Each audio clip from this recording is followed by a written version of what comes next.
Alrighty. We are live. Hello, Clockwork Cantina. Episode 41. Hello, everyone. Hope everybody's doing Hello, well. hello. Today, I am one of your hosts, Josh902, and this is our other host. And I am DT3. Hello, everybody. I hope What's everybody up? out there is doing today. Oh yeah. On this Saturday. This very hot 90-degree Saturday. Where I'm currently got the air conditioning on, thank goodness. Or else I'd be dying of the heat. dying of the sweats. Yeah. I've forgotten how to do this show apparently. It's the weather, man. It's the weather getting to you. Well, I think the last few times that we've done this, it's been like, oh man, this is episode 40, and we talked about how far we've come. Well, guys, it's episode 41. We've come 41. So far. Still thrilled to do the show every week. Of course, absolutely. Yeah. Yeah. Today's episode is titled Infinity and Batman Beyond, which you'll see in our second half what it's about and why it's cool, and we like it a lot. It's gonna be fun though. I say that every week, but it is gonna be fun, man. I'm really looking forward to seeing what we came up with, you know. Yeah. Which let me open mine later. Yeah. But let's hop into the first thing we do each and every cantina, which is what have we been up to this week? What you been up to this week, Daniel? What you played? What you watched? What you see? Played some more Conan Exiles. Played some more Overwatch. Finally beat XCOM Chimera Squad on stream. Oh damn! That was fun. It's a fun game. Finally How many hours did it take you? Just out of curiosity. It took me like 26. I want to say 24 hours. That's good. That's a good chunk of game. Yeah. Took me like 24 hours to beat it. Good game. I had fun with it. I had fun with it. If this is kind of like what they're gonna be doing going forward for like XCOM 3 and kind of stuff, then you know I think that'd be pretty cool. Great. So yeah, I had fun with that. Obviously play more Overwatch because the event is gonna be ending on Tuesday. Trying to get those skins. Haven't had much luck, but I was able to get the Ash one, which is pretty cool. Then Conan's been fun, just messing around with that for a little bit. Gotcha. I streamed some Smash Bros yesterday for the first time in a long time, and I was reminded why I don't play that game very often anymore. God damn, fighting games have some corny cheese in them that is just annoying. And then when you're trying to, and then Nintendo Online isn't the best. So when you're trying to play online with like friends or viewers or whatever, the lag is like unbearable, man. It really makes the game like fucking unplayable because of that shit, man. It sucks, honestly. Lame. But yeah, I mean, it's Smash Bros in itself is fun, but sometimes it can get a little annoying. What else? I watched this movie called Her. Yes. Which is the Joaquin Phoenix, Scarlett Johansson. There was like Amy Adams was in it, and a few other people were in it too. But it was a good movie that had me fucked up. But yeah, I mean, it was good. It was definitely good. Awesome. And then I watched the newest episode of The Mandalorian Gallery last night, which was cool because they kind of go into like how they were doing like the previs and like how they use the fucking like VR and the Unreal Engine and all that stuff to like make the show. And Jon Favreau talks about like how with each thing he's done with like Jungle Book and Lion King and now this show, they've gotten better with that technology over time. So Yeah. it's pretty cool, man, seeing the behind the scenes and then like hearing Deborah Chow talk about Star Wars, like she gets it, man. Yeah. She understands it, which I'm so glad that she's working on it, and I'm glad that she's gonna be working on the Kenobi show because yeah, man, that's I obviously I can't wait for that, but she knows what she's doing. And then yeah, just hearing them talk about reshoots and all that stuff, it's really cool. So again, if you like The Mandalorian, you should definitely check that out because it is some great stuff in that. And then I think that's it. I think that's pretty much it. I just been, hanging around streams and all that stuff, trying to support all the peoples and whatnot. Yeah. Let's see. We'll start with what I've seen first. I watched the first episode of Space Force. It was okay. I don't know if I'm gonna watch much more because Sorry, what were you gonna say? No, I was gonna say, which I remember I said I was going to watch the first episode, but I didn't get a chance to. So yeah. Go ahead.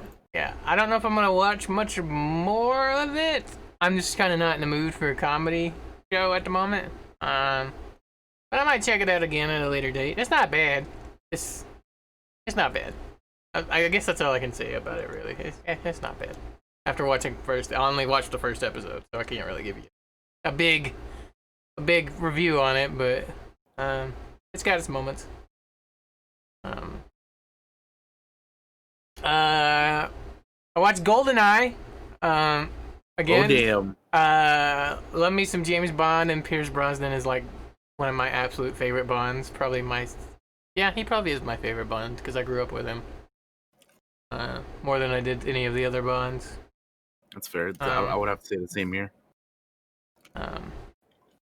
Although I will say GoldenEye isn't my favorite Bond movie. My favorite Bond movie is From Russia with Love, but GoldenEye, so good. It's such a good movie anyway. I love it. It definitely has my favorite opening of any Bond movie. With the bungee jump and him and 006 and infiltrating that fucking factory or whatever the fuck it is. I can't remember. But it's actually the military base bunker thing. Yeah.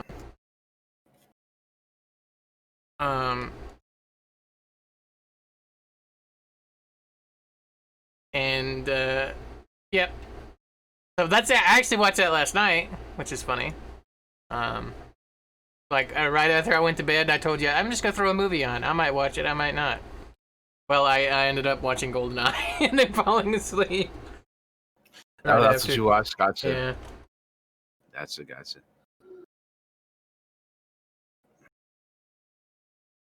Cool. Sorry, I was having to send a message to somebody. Next, I haven't really watched much of anything else, I don't think. But I have played some stuff. I played World of Warcraft, which I can't really say too much more on than what I've been saying. The guild has gotten really good at clearing the raids, so we clear it in 2 nights now instead of 3. So progress there. And it's just kind of what I play when I'm not doing anything else. And when I watch YouTube or something, I'll throw on World of Warcraft or throw on YouTube videos and get caught up on things.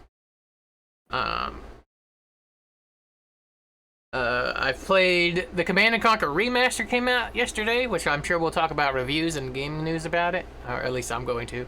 And I played it a little bit yesterday, not as much as I wanted to, because I had to do a lot of shit yesterday. I had to switch out the air conditioning, which some of you know the old one was busted, and I had to put a new one in with the help of my old man who came to help me, and that was not fun. It was 1,000,000 degrees, and we were just soaked head to toe in sweat. It was nasty. Immediately had to take a shower after it was done. But luckily, I have a nice cooling air conditioner. And then we booted up Command & Conquer Remastered for the first time. We streamed it. I hadn't even started it. I haven't started it not one time because I knew there was going to be an installation menu. Well, I strongly suspected that there was going to be, just like the old. Command & Conquer had one, and it did not disappoint. It straight up did. And then it had like some tweaks and changes to it. By the way, apparently that little installation screen took somebody 6 months to make. By the way, I was reading on the Command & Conquer subreddit, and that was mentioned. And the reason it took 6 months is because there's only one dude doing it, I believe. But apparently that took that dude like 6 months to do that. That's crazy, man. If you want to know what I think of it, I love it. There's so much nostalgia in it for me. But even if it wasn't, it's really fucking cool to go back and what I love about it most really is just the being able to hit spacebar and see the old graphics, and then switch back to the new graphics, the HDified graphics, the 4K textures and whatnot. It is amazing, and I can't wait to play more of it. God, I love Command & Conquer. It's so good. And if you've never played it, now's a good time to do it. Because they do have the remaster collection. It's only $20 on Steam. Spoilers, reviews for it are amazing. Are really good, which is what I hoped for. It looks like EA kind of kept their hands out of it and let the other guys do most of all of it, so it's not like tainted or in any kind of way. Or maybe EA had their hands in it and just decided we're not going to do this. I don't know for sure, but I know that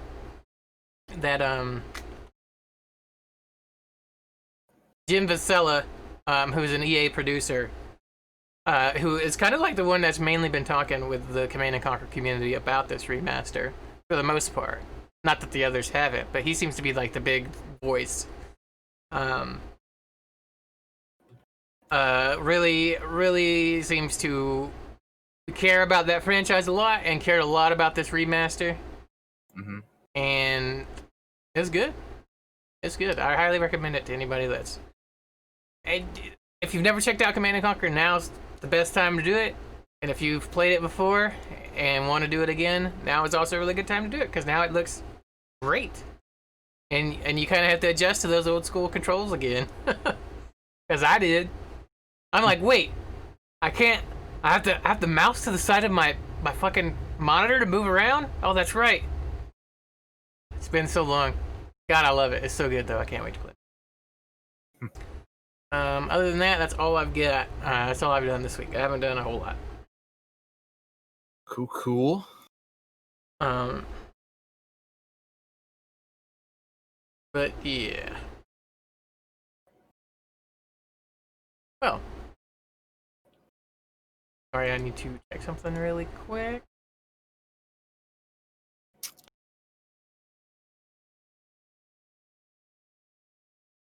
Yeah.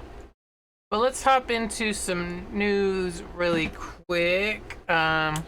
It's probably going to be a shorter news thing today because there isn't a whole lot of stuff out there this week. Alrighty, that's cool. I get the feeling though that next week there might be more stuff. Yeah. All right. Well, let's see what we got.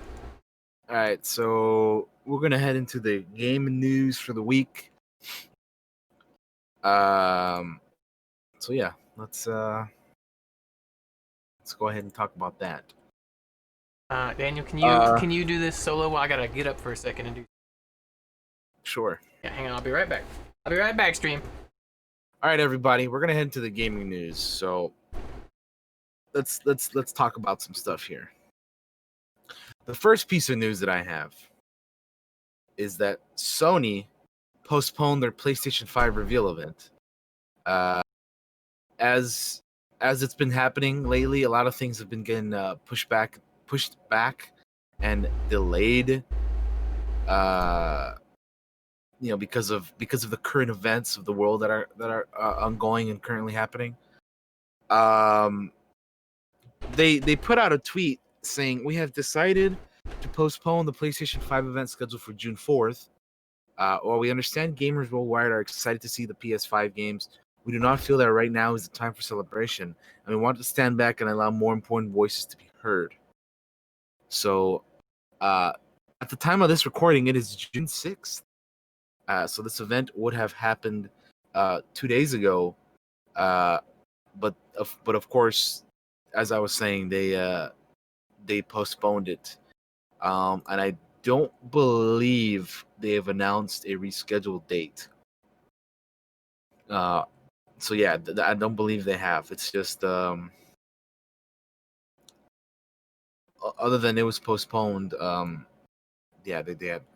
There's no other information out there, which I think this is a good move that they did. Mm-hmm.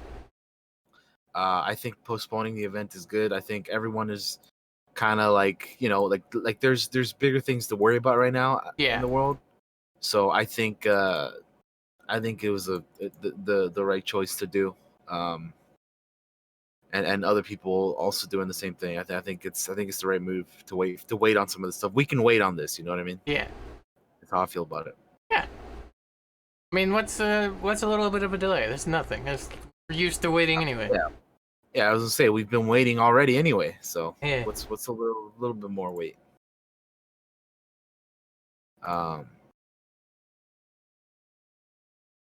And then so there had been rumors. Moving on to another topic, there had been rumors that Sega was gonna be coming out with like a new console or new something, right?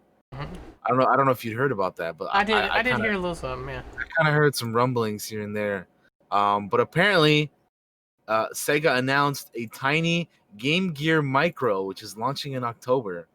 And apparently it's gonna be Japan only for now. But I have a little video you can put up for everybody. All right. It's it's a very tiny little device, man. And like I said, it's gonna be Japan only for now, and it comes out in October. So maybe they'll bring it out over here too eventually. But I don't know, man. It'll be my problem is I don't like playing handheld, man. Yeah. I don't like personally. I'm not like a big fan of handheld shit. Like That thing's so tiny. What the fuck? yeah, see what I mean? Like that thing. How what? What are you supposed to play on it? Hell I if can't. know, Look, dude. man, I gotta have my glasses and my screen's this fucking big. You think I can play this little deal? The thing is so tiny, dude. Like it's kind of bizarre, man. I mean, they show you some of the games that they have there, but Yeah, like you got Sonic. I have it's no idea what that is. Or it's a racing game. it's bizarre, man. It's bizarre having a. Cause my hands are too big for that little thing. Yeah, Man. Like yeah. I could eat that. Not even on purpose, by accident. The thing is so small. I wouldn't be able to use that. I think it's. I wonder how much this thing is gonna cost too. I have no idea, but I bet you it makes a lot of money in Japan because they love shit like this. Yeah. Oh yeah. Japan is gonna love that shit.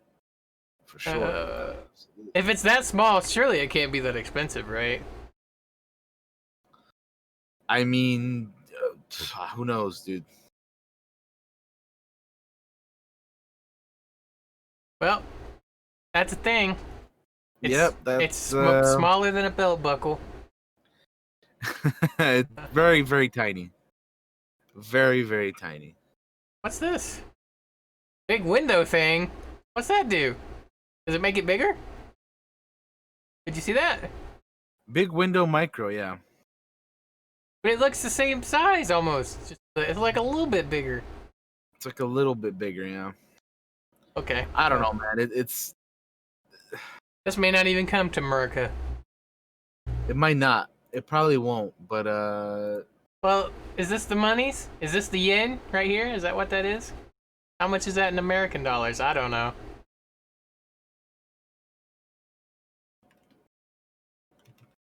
let's find out. If that's even the money, I have no idea. I just see numbers. I see this is the date, obviously.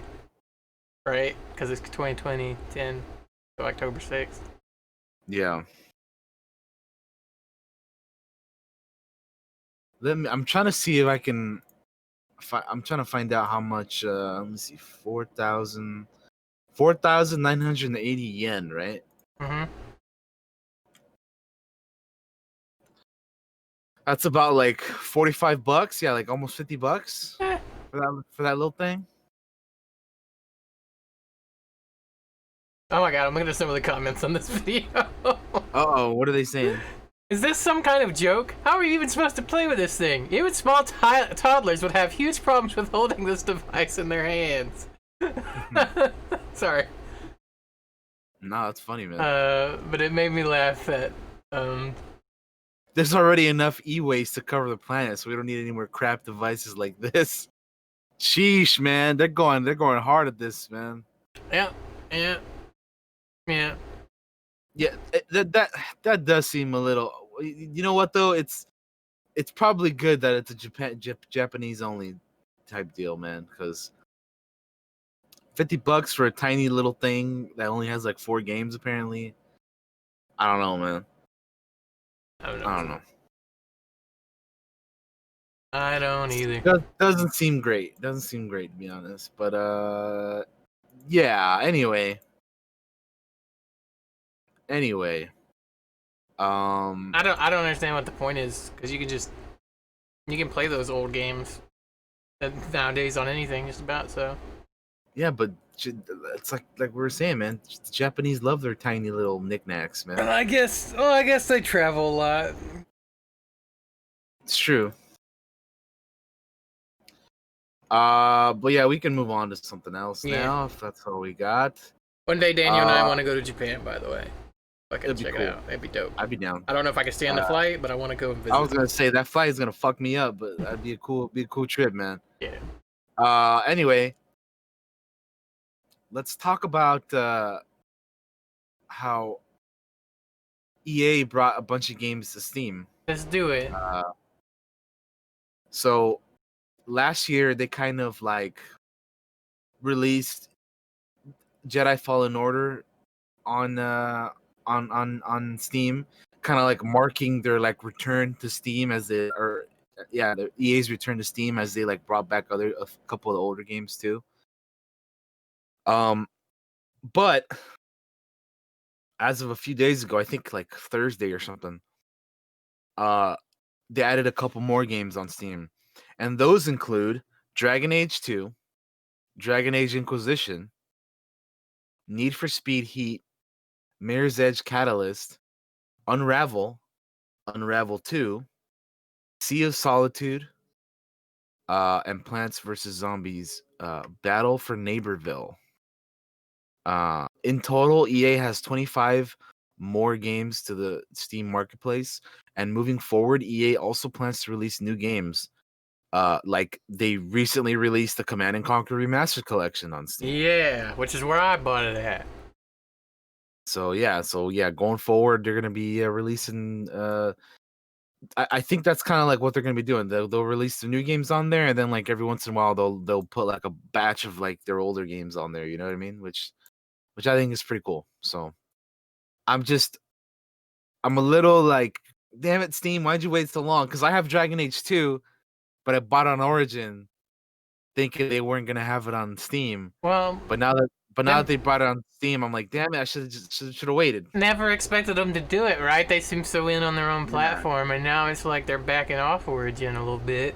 I don't know if they're backing off Origin, but they're definitely putting their stuff back on Steam, and yeah, makes sense to me. More money, right? Like you sell more. You got a better chance of somebody probably buying something on Steam than Origin, unless it's something they really, really, really, really want. Yeah, I don't know. We'll see, I guess. We'll see about that, but I think it's cool that they're adding stuff on Steam. I mean, honestly, like if I could just have everything on Steam, that'd be great. It'd be nice if they let you link your accounts together. So, like right? What you got here, you got kind of like GOG does, you know? Like GOG will let you link your Steam to it. Put my whatchamacallit, my all my Origin games on Steam. That'd be nice. Yeah. But anyway, yeah, I thought that was pretty cool of them to do. Interesting to say the least. Yeah, we'll have to see what the real reasoning of that is. But anyway, moving on to something else.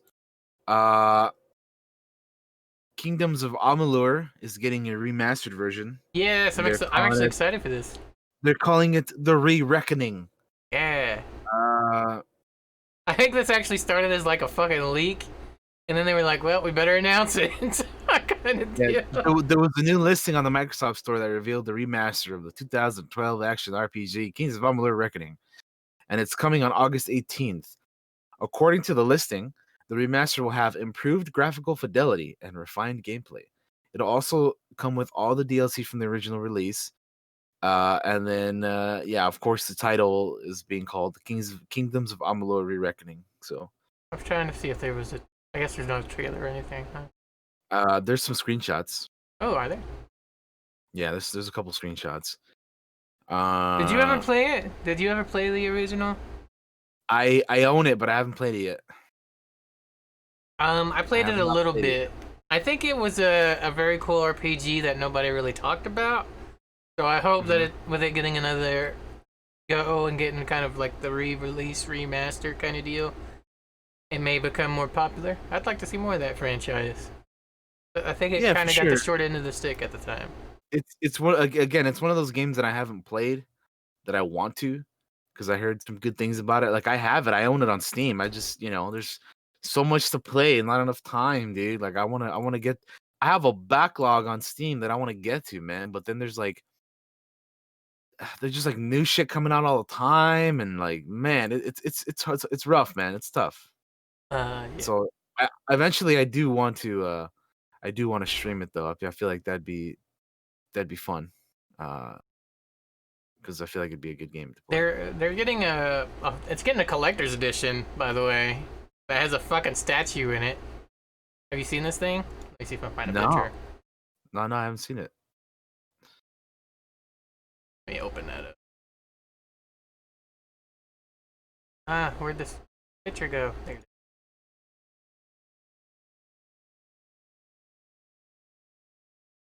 Whoop, there it is. You get you some artwork here. Get you a Oh damn, keychain. yeah, it looks pretty dope. Get you a soundtrack, and you get this big statue That's pretty cool, man. and the game for either your PC, your Xbox, or PlayStation 4. This comes out in August, right? What I think I saw. And what does this cost? This is the collector's edition. It's like $100. Really ain't that bad for a big statue. Usually the ones with a big statue are expensive.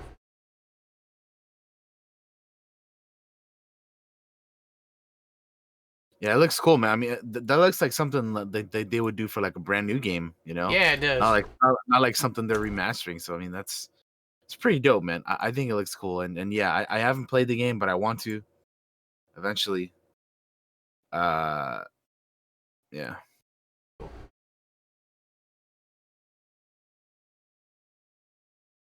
Moving Uh, on. yes. Uh, let's talk about the free game of the week this time for the Epic Game Store. Mm-hmm. Which this week it's Overcooked. It's free until June 11th. Overcooked is replacing Borderlands: A Handsome Collection. So if you guys are looking for some free games, the Epic Game Store always has stuff every week. And Overcooked is a fun little. It's more of a couch co-op game instead of like a online co-op. Because the second one is definitely an online co-op, but the one that's for free on the Epic Game Store is the first one. So if you're looking for like a fun couch co-op kind of game, I definitely recommend Overcooked. It's a fun one. And yeah, it's for free until June 11th. I would recommend picking it up if you're into that sort of deal, because it's a neat game, and I have fun playing it. I've played more of the second one than the first one though, simply for the reason that it's just multiplayer. Yeah. So, but yeah, it's a fun little game. I free until June 11th and at 11 a.m. Uh, just like Borderlands Handsome Collection and Civ 6 and GTA 5 before it. So go ahead and get your free games. Damn right. Yeah. We all about getting your freebies around this place. So, definitely go grab them. Let's talk about another free game, which is a classic RTS game called Total Annihilation. Yes. It is. It is free on GOG. So again, if you like Josh said, we're all we're gonna let you guys know about these freebie games. Obviously, GOG, there's a DRM free version, so keep it forever. If you're into RTS games, it is a Total Annihilation Commander Pack. Go ahead and snatch that up. Just go to GOG.com. And then all you got to do is, I believe you go on the front page. There's like, if you scroll down a bit, there's a little thing that says, "Oh, pick up your," here's a giveaway. So I got it go right ahead, here. pick it up. If you're into those old school RTS games, They're making a comeback. free game, pick it up. Yeah, snatch it up, man. Free stuff. I think I remember looking at gaming magazines back in the '90s and seeing this. And I thought, oh, this looks awesome. And then I don't think I ever played it, but I can now because it's free. Yeah, absolutely, man. Free stuff.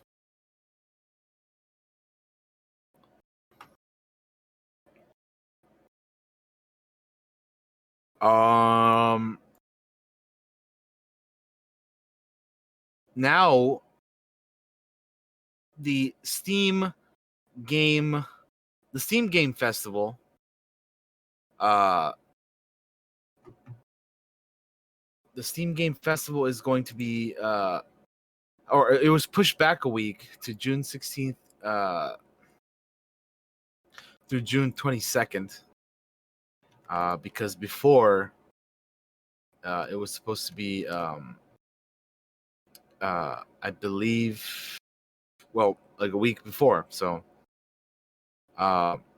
it's meant to showcase the demo. I think we talked about this on the podcast before. It was meant to showcase like demos for upcoming games and whatnot. There was no reason why the delay happened, but it was just delayed.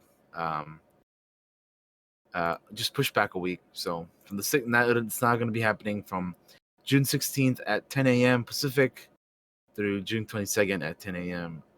Pacific.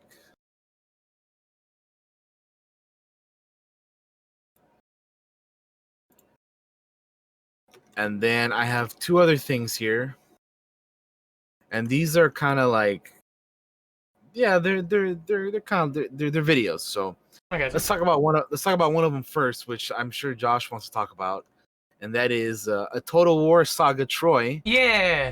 There's an announcement trailer here which he can play, and then after the announcement trailer, there's a gameplay trailer which he can put up as well. But yeah, the newest Total War game. Yeah, this one is this is part of their, what do they call this? They call them sagas. They're like they're not as big as like their Three Kingdoms. They're usually a little bit smaller. But still really cool. I don't know if I've played any of the Saga games though. But the gameplay trailer that I watched looked cool, and we'll watch that in a minute when we get to it. Yeah. I actually didn't see this trailer, so that's pretty cool. All right, there you go. This is the announcement. It's Troy. Right? Look, there goes fucking Achilles. Hell yeah, man. Just tearing shit up, man. Yeah, he's Achilles, all right. He's fucking whooping motherfucker's ass. Poop. Oh boy. Here comes Hector, right? It's gotta be. Come on out, Hector. 1v1, baby. Yeah. I love that they started doing that where generals fight each other. Yeah, I think that's pretty dope too. Fucking. It kind of reminds me of like, you remember Empire at War back in the day? Yeah. You'd have like two hero units like Vader and Obi-Wan like fight each other, and they like actually like engage each other for a little bit. It's pretty dope.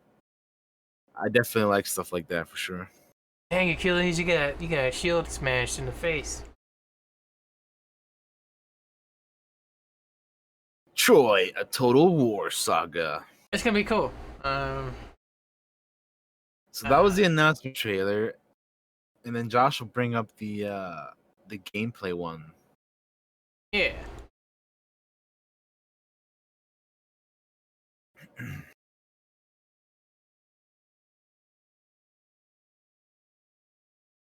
And we'll probably skim through it because it's like 6 minutes. Yeah. It's a pretty long video, right?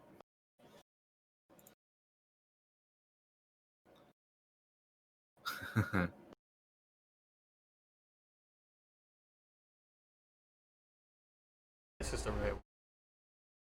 Yeah. Showing you the overview map. Common to all Total War games. Yep. Zoom in on Troy. You got Hector.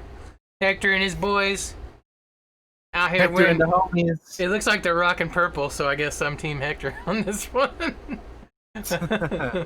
That's his color, man, right? Yeah, Achilles is red, Hector's purple, man. And then we got Achilles on the other side with his boys. Yep.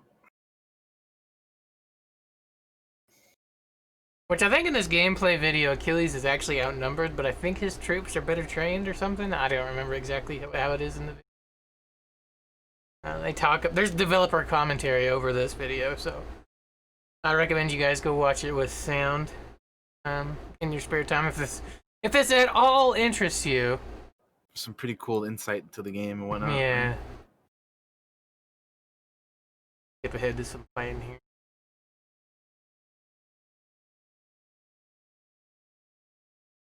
Or we can just... got the formations of the troops and whatnot ready to go. Yeah, they're talking about different things, like these guys hiding in the grass. I don't know if they're... I don't remember exactly if they're not stealth in it, or if they can just use it and get better cover out of it or something. I don't remember exactly what's said, but they get something out of being in the grass.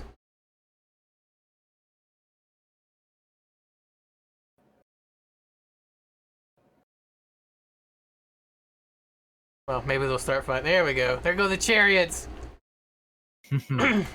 That's pretty cool.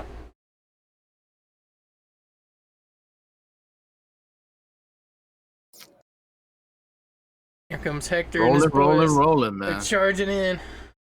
Hell yeah, dude. But yeah. The other thing about this, by the way, guys, is because this thing's having a fucking weird-ass launch. Oh yeah, there comes the Minotaur. Yeah, talk about that for a minute. Yeah, hang on. Let's look at this Minotaur really quick, and then I'll talk about that, because I want to see... Look at that motherfucker. Look at him. That's a big bitch right there. That motherfucker looks mean as hell, for sure. So the launch for this game is very weird. It's going to be launching on the Epic Games Store. However, in its first 24 hours, you can grab it for free if you grab it within those first 24 hours. And I think it's going to be exclusive on the Epic Games Store for a little bit. I need to look up the actual details on that one because I can't remember exactly what said. The thing that threw me for a loop and kind of like was the main sticking point was it's free if you grab it within the first 24 hours. A brand new game. Brand new. First 24 hours. Grab it and it's free. That's so weird. I don't know if I've ever heard of any game doing a launch like that, but apparently Epic's giving out some of that Fortnite money. Some of those... them V-Bucks or whatever.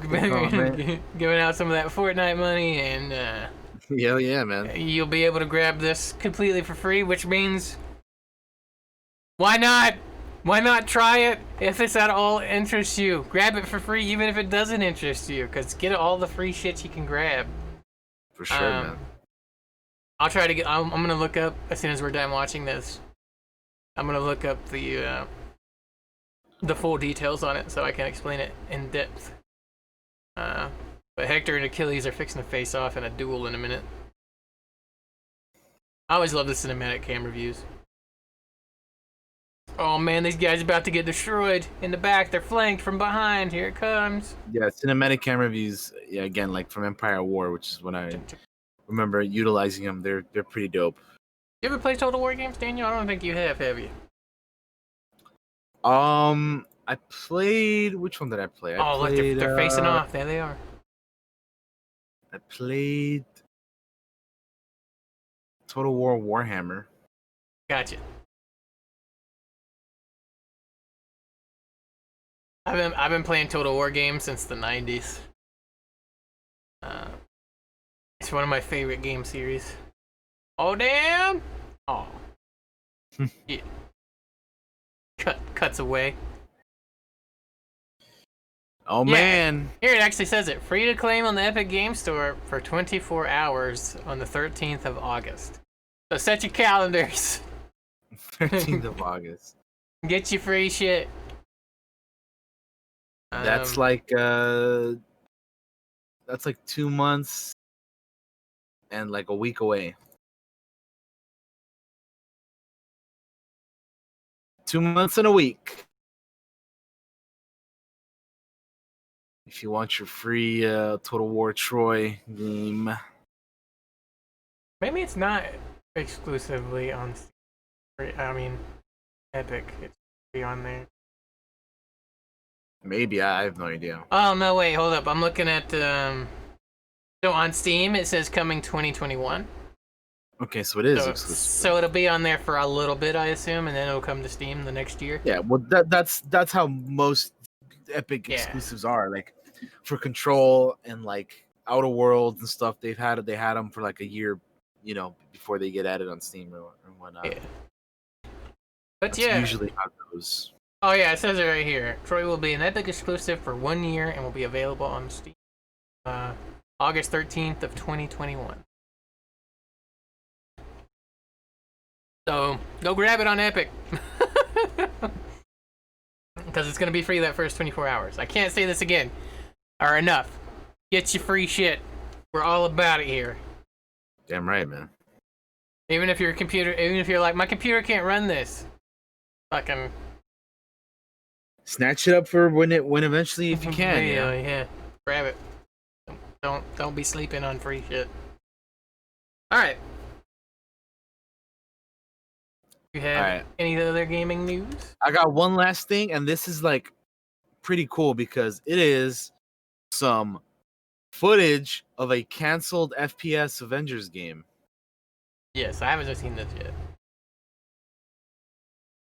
It is a build from July 14th, 2011.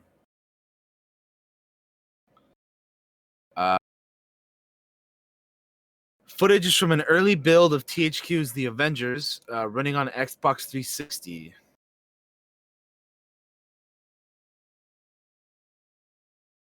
So it looks pretty weird. It feels weird. I don't know if I'm used to like a first-person look. Sorry. No, I get you. Now I was just gonna say it's interesting, like looking at a game that we might have gotten like 10 years ago. You know what I mean? Yeah.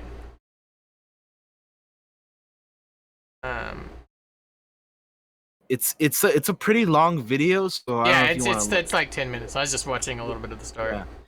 Yeah, no, it's cool. We'll just like skim through it or not, but I mean, it's they're fighting scrolls and shit, playing as Iron Man, and I think they play as like Thor eventually in the Hulk and some other characters, so you can kind of see like what they would all play as or whatever.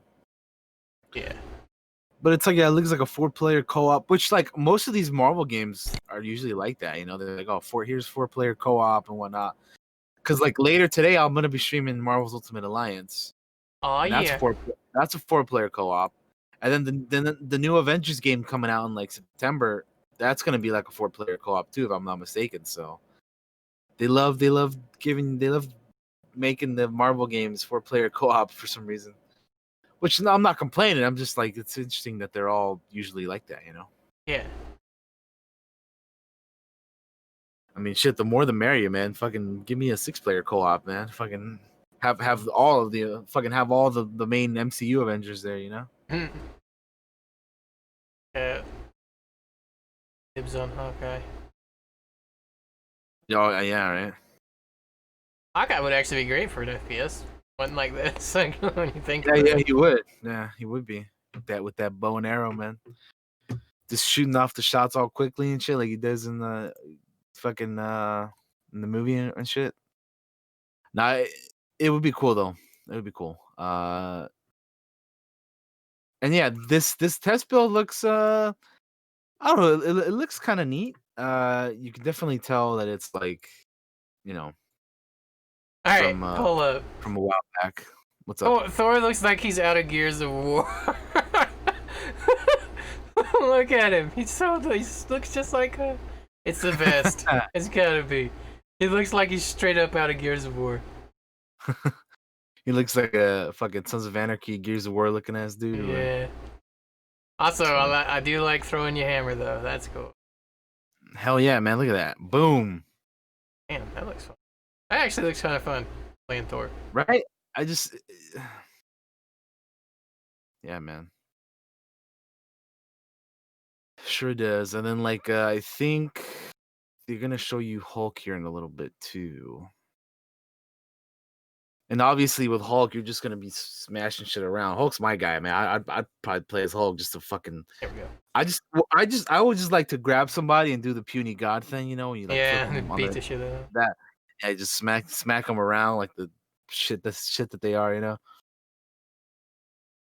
But yeah, I don't know. It's kind of interesting how they had this game. I mean, I imagine that I will play this game uh if and when it ever, or you know, if it ever came out, I probably would have played it. But it seems kind of like the new Marvel game is kind of getting some, like, I see some similarities here between this one and the new one coming out. It's more of like a, What? There's two Hulks. What the fuck? yeah, I mean that's I'm like, that's just the, you know. that was funny. I was just like, I just wasn't expecting it. Could you imagine though having two Hulks run around? Holy moly, dude! You know what? Fuck having two Hulks. Have a full 4 Hulk man team, dude. So many Hulks. I mean, shit. There's more than one Hulk, dude. You could have like, you could have normal Hulk. You have Gray Hulk. Fucking have fucking Red Hulk. You could have World War Hulk. Like fuck shit. You could have. There's all kinds, man. There's all kinds of Hulks you could have, man. Oh It's shit! possible. We're Cap. Hell yeah, man. Just swinging around the shield and shit. Man, these scrolls won't know what hit them, dude. Look at that. Pop, pow. Yeah, so it's just, you know, I always like looking at these like old, like canceled game footage just to see kind of like stuff we missed out on, you know, that never came into fruition. I got the weirdest vibes of Left 4 Dead, but this. That's what it feels like, because they're all it's a 4-man team running around beating the shit out of a bunch of scrolls. Like, scrolls, right? Yeah, I could see that. I could see that for sure. That's your Hulk right there. Your big guy. Yeah, no, I could see that. It's a pretty solid comparison that you made there, man. Yeah, absolutely. Yeah, it looks neat, man. I think it looks pretty interesting. Yeah. Well, that is that. If you want to go watch the whole video, you can definitely find it out there. Yep, just go search it up on the YouTubes. I'm sure you'll be able to find it. If you're interested in more. Was that all you got for the gaming news, my friend? It is. You got anything here? I'm gonna talk about some reviews. Okay. I'm gonna talk about some Command & Conquer Remastered reviews because I want to. It's reviewing very, very well. Over at Polygon, they said the aspect of this collection is one of the most endearing things about it. So many of these features and updates evoke a sense of genuine joy at being able to take another pass at the game. This feels like an act of love, not corporate enthusiasm. Hell, the whole release is being sold for $19.99, which just seems like a ridiculous deal, especially with the lack of microtransactions. That's right, there's no microtransactions in the Command & Conquer Remaster. The result is a compilation that's a joy to experiment with and explore, complete with the ever-present option of switching between the original visuals and the new, higher resolution versions of the game. This is a respectful but surprisingly full-featured dive back into the world of Command & Conquer. I can only hope EA greenlights this sort of treatment for more of its games. A lot of reviews are very 9 out of 10s and some 8 out of 10s for places. And so far, its Metacritic rating is 88%. Pretty good so far. It's not bad. It's really cool, and I just wanted to mention that it's doing good. Valorant is also had some reviews come out. By the way, if any of you were interested in it. Oh, because that game's like officially out now, right? Yes, I believe so. Gotcha. Destructoid, GameSpot,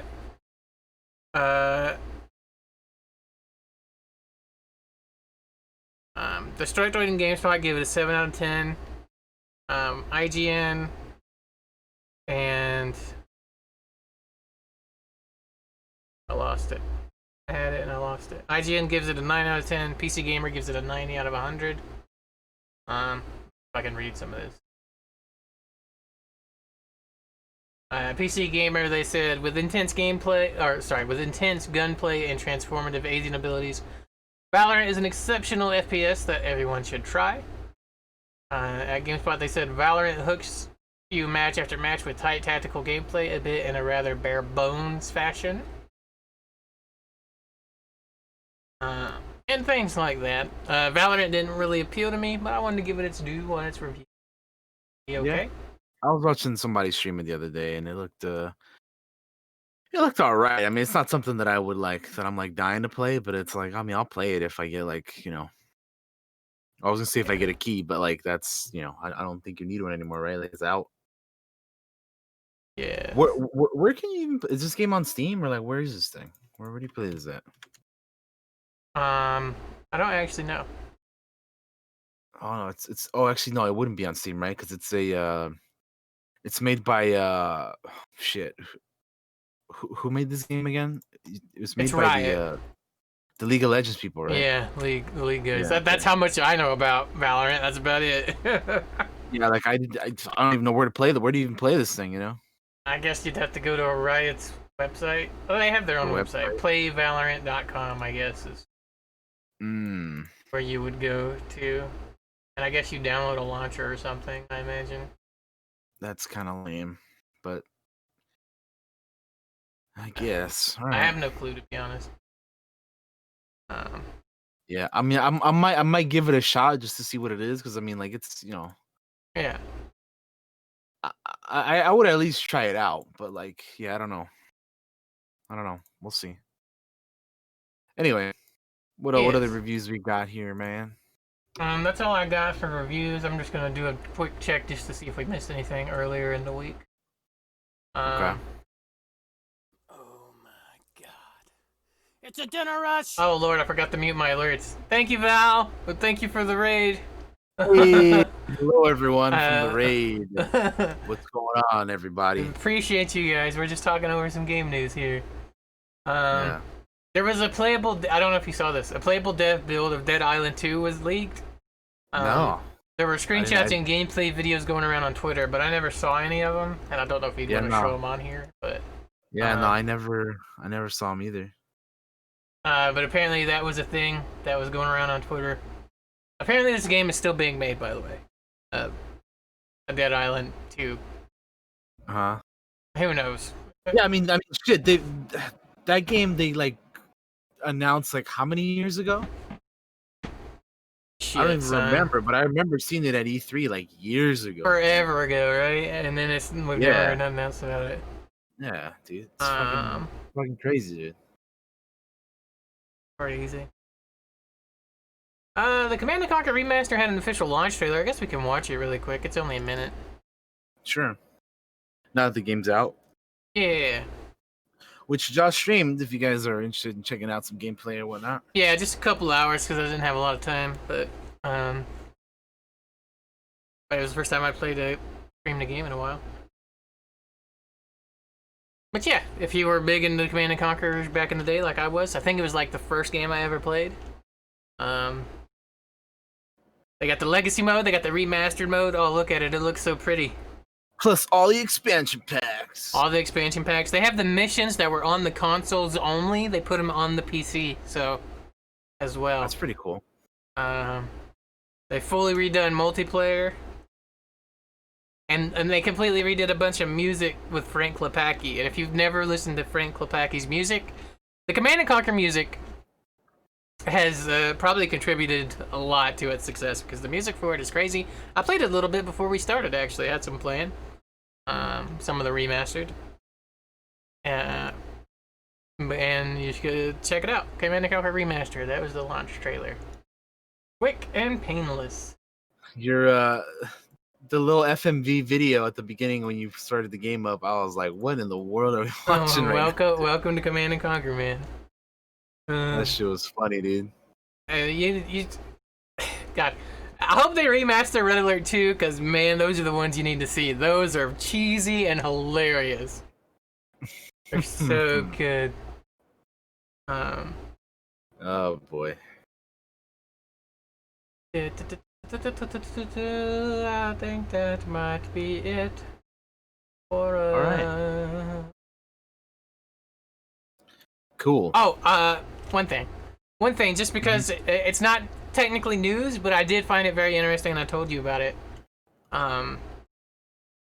What's that? The YouTuber Never Knows Best did a Dragon Age entire series retrospective and analysis. It's 2.5 hours long. Oh yeah. I watched it and it was awesome. Even if I don't agree with everything that's said in the video, I think everybody should check it out if you are at all a Dragon Age fan. I'm gonna link it in the chat just in case anybody wants to check that out. It's right there. But it is 2.5 hours long, so I played WoW while I watched it. So I gotta play the games for sure before I even get into that. I recommend playing. There are spoilers in the video, so if you've never played Dragon Age and you're going to at some point, don't watch it. It talks about everything.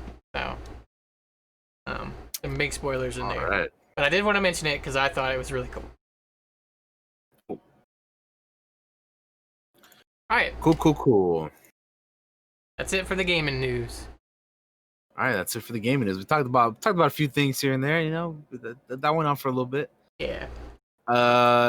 We can move on to some the TV show and movie news is gonna go by really quickly because there's not a whole lot of that stuff. Gotcha. That's fine because we can get into our main topic sooner. You know. But yeah, let's head into the TV news for the week. I only have a couple things. First of which is, I remember last week how we it was like suddenly like announced that Ruby Rose would be leaving Batwoman. Yes. Well, this week they're not going to recast the character. They're going to just like make a new character become Batwoman. So instead of recasting the role, they're going to just bring in a new character. That is not Kate Kane. So here's kind of what the quote is saying. They want to cast. What the fuck? The new character is called Ryan Wilder. Who knows if it's a placeholder name or not for now, but it might be. But you know, they describe her as a woman in her mid-20s who's about to become Batwoman. And this is where the quote begins. She's likable, messy, a little goofy, and untamed. She's also nothing like Kate Kane, the woman who wore the Batsuit before her. With no one in her life to keep her on track, Ryan spent years as a drug runner, dodging the GCPD and masking her pain with bad habits. A girl who would steal milk for an alley cat could also kill you with her bare hands.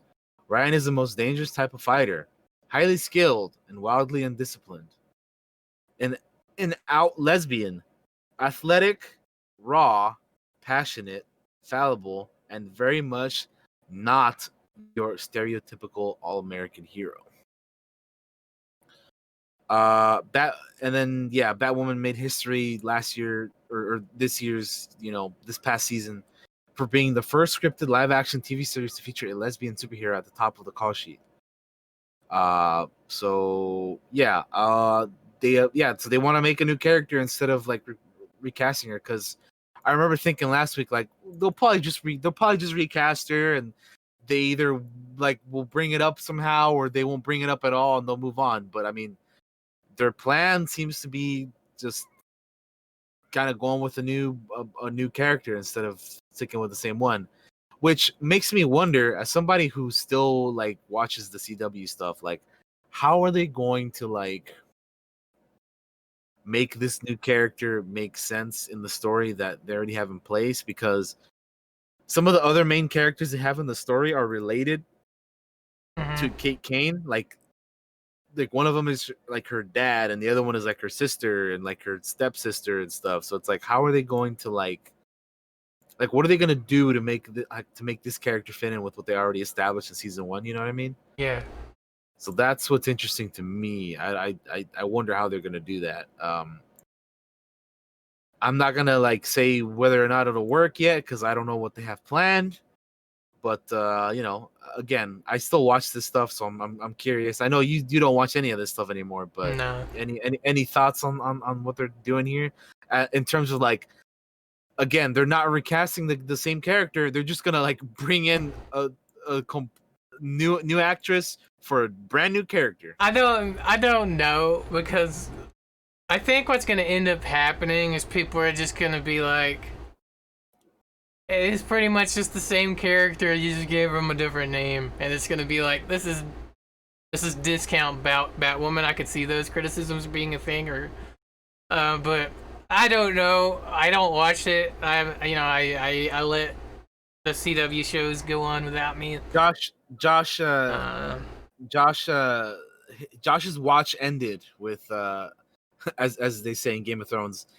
He ended his watch with Arrow when that ended. When Arrow was done, I was done, and I was actually a little bit done before Arrow, but I did go back and finish it off completely because when Arrow first started, I loved it. I've loved a lot of the other shows, The Flash and Legends of Tomorrow, but things change over years because those shows have gone on now for years, right? And yeah, they really have. And some changes I don't like, and some I do, and sometimes the writing is good, and sometimes it's not. And for me personally, it wasn't at a point where I could watch it anymore and be satisfied with it. So I moved on to other things. Not that I'm knocking anybody that still watches that stuff. Enjoy the shit out of it, man. But man, personally, I moved on. Yeah, no, I get you. I've done that with other stuff too. Yeah. So I understand. Don't begrudge anybody watching their favorite shows. I mean, I don't know if I wouldn't say they're my favorite, but I still keep up with them. I gotcha. But yeah, it's I'm gonna be keeping an eye on that whole situation because it'll be. I still need to finish the rest of the stuff because I'm still not like, I know that some of the seasons ended for some of the shows like like Supergirl got their ending, Legends got their ending, Batwoman got their ending. I think all these CW shows are over now. Like they ended earlier because the COVID and all that stuff. Like they didn't end their seasons with their normal amount of episodes because they didn't have them like done or anything. But yeah, I still have to finish up the shows to see where they ended and where they ended up and all that stuff, and then I'll we'll see from there. But yeah, man, I don't know. It'll be this is gonna be an interesting situation. I'm trying to like remember if there's ever been a time where they like, instead of just recasting the main actress or actor, they just like fucking brought in a new character instead of like continuing the original one. I don't know. And I can't think of one off the top of my head, but yeah, we'll see what happens with that. Moving on though, Josh and I have said that in the past that going forward we'll probably start talking about sports here a little bit more, Yeah.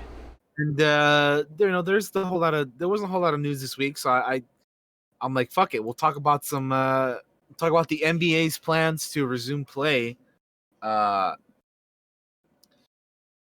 which will be taking place on July 31st.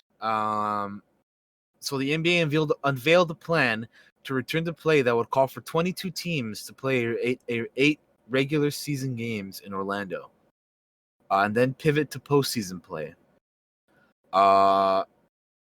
They had entered into talks for the return for late July. They were talking with Disney and their wide world of sports complex at over there at Disney World.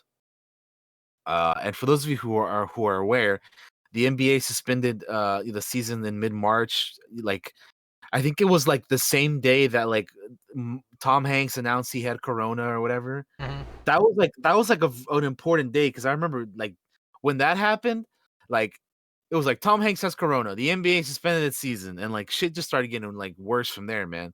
This is like pre-quarantine and all that stuff, you know?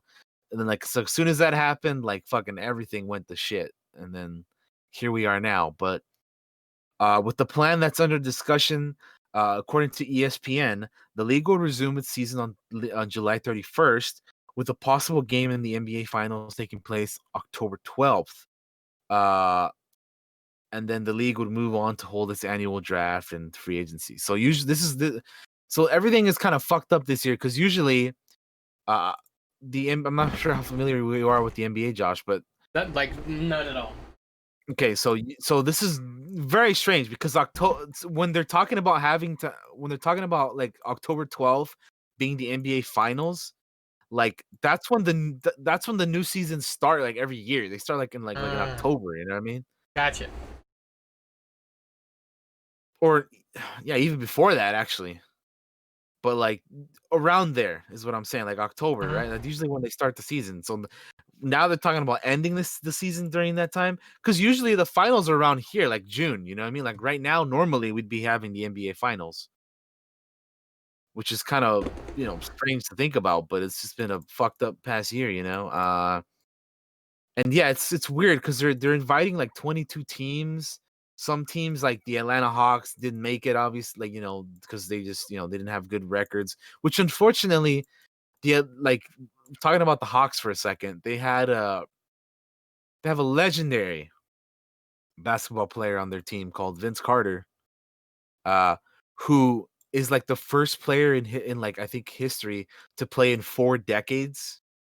So he played in the 90s, he played in the 2000s, played in the 2010s, and now because of this past season, he played in the 20s, right? So motherfucker was around for a long time. But I think unfortunately the last game that he played is officially his last game, because the Atlanta Hawks did not make it to the postseason play this year. But yeah, this is wild, man. Like it's gonna be so weird seeing them play like the end of the season when normally they would start it in October. And then right now there's nothing going on, but right now it would be when it's like getting ready to end. Yeah. So yeah, it's a little strange, but yeah, they're gonna be playing in Disney World or whatever in their little complex that they got over there. Going to Disney World. And I had heard that they maybe were thinking about using like 2K sound effects for like the crowd or something. I'm like, I was gonna ask, did they have a crowd for this, or what's the deal on that? I think I heard that was that's like a rumor. Okay. I don't know officially what they want to do with the crowd stuff, but I mean I guess we'll find out. They're planning on starting at the end of next month, so we'll see. All right. We'll see. Interesting. Yeah, it really is. We'll find out. The football hasn't made any announcements that I know of yet. I know that on the other hand, the other football, soccer, Yes. around the world, they've kind of like are bringing back that slowly as well, like the English Premier League and the this Italian Serie A, and I believe it's the Spanish La Liga. They're all like slowly like they're gonna be resuming their operations pretty soon here, I think too, within the next month or so. So yeah. Yeah, I actually haven't heard anything about the NFL or the NHL or anything like that Yeah, too, you know. I just still don't see anything about the NFL either. I'm just curious. Yeah, yeah. But yeah. The The return, last thing I the return. have. No, go ahead. You got something Oh, else? I was just gonna say the return of sports, man. We missed it.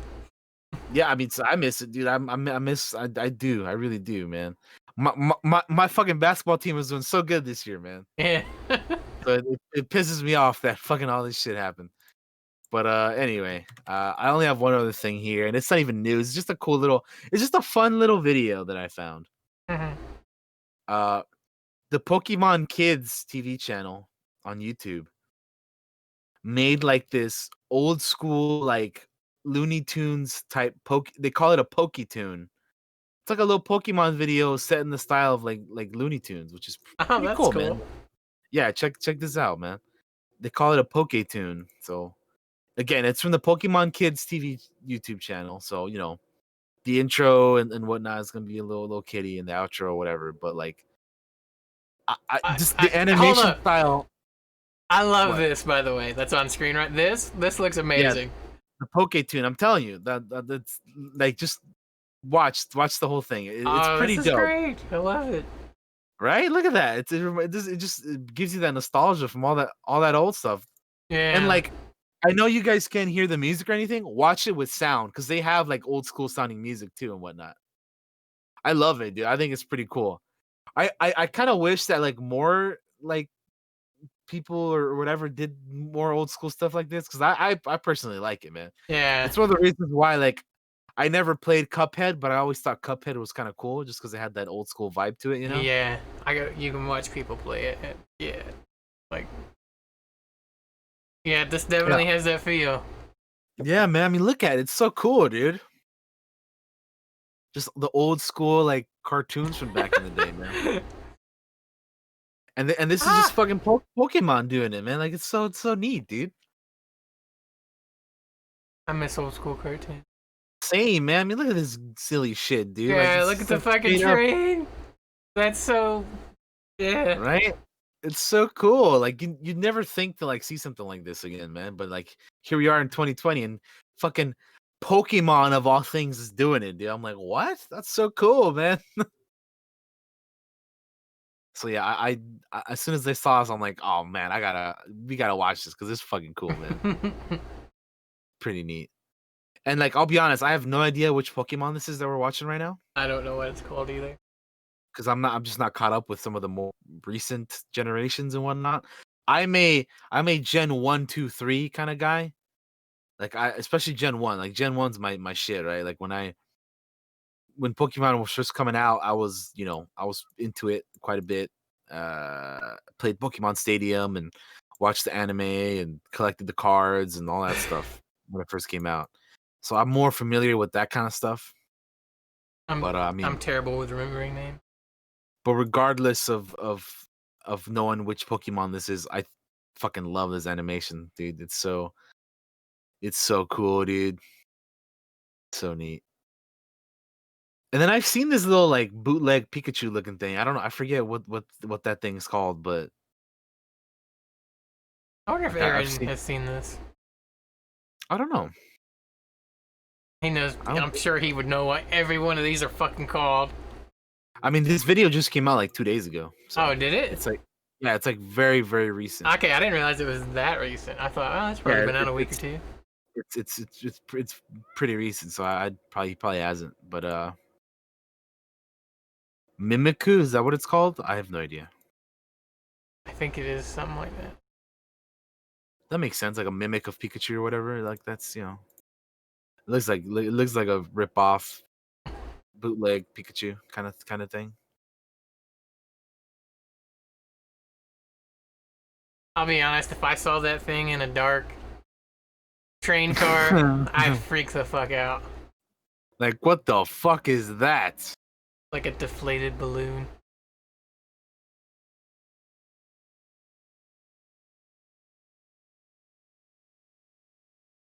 Yeah, I'd be doing that. What I'd be doing. Running as Right? hard as I can. This is 4 minutes long. I wonder how long this took to make. It had to take a while, right? Because Yeah. For 4 minutes, it probably took them a little bit.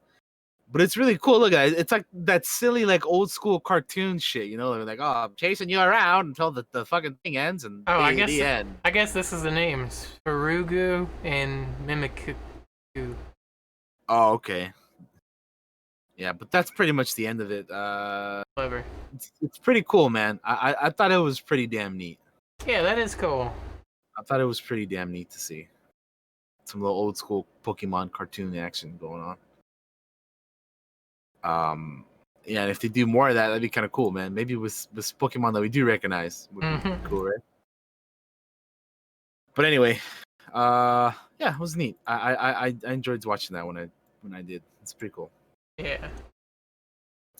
That's pretty much all I got this week, though. There isn't really like a whole lot of news for movies or TVs this week. I got a few. The only thing I really have for movie news is like what's coming to, like what they're adding to Disney Plus and Netflix and Hulu for this month. Yeah, That kind of deal.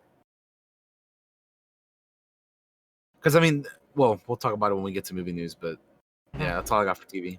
Yeah, I don't have anything for TV. All right, well, let's move on then to movie news. So, movie news. I was gonna put this on my notes, but I haven't seen any reliable source talk about it. So, I mean, I'll bring it up briefly anyway, since I already did. But there's a rumor that that Disney was gonna be doing a live action Black Cauldron movie. Yes. Oh, this rumor. I heard about it, but I tried to do some research. Like, I tried to look it up and see if any like reliable sources had reported it, and I didn't see any. Yeah, all I saw was the rumor. Just take it as a grain of salt for now. I would love if they did that, but I mean, I don't think there's any reliable sources out there that I know of reporting it. So, we'll have to wait and see. But I mean, if they do end up doing that, then that would be pretty fucking cool, man. Because Black Cauldron is kind of underrated. It is an underrated Disney movie that some people haven't even seen. So it'd be cool. It'd be cool if they do that, because that's a pretty cool tale that they have, the Black Cauldron one.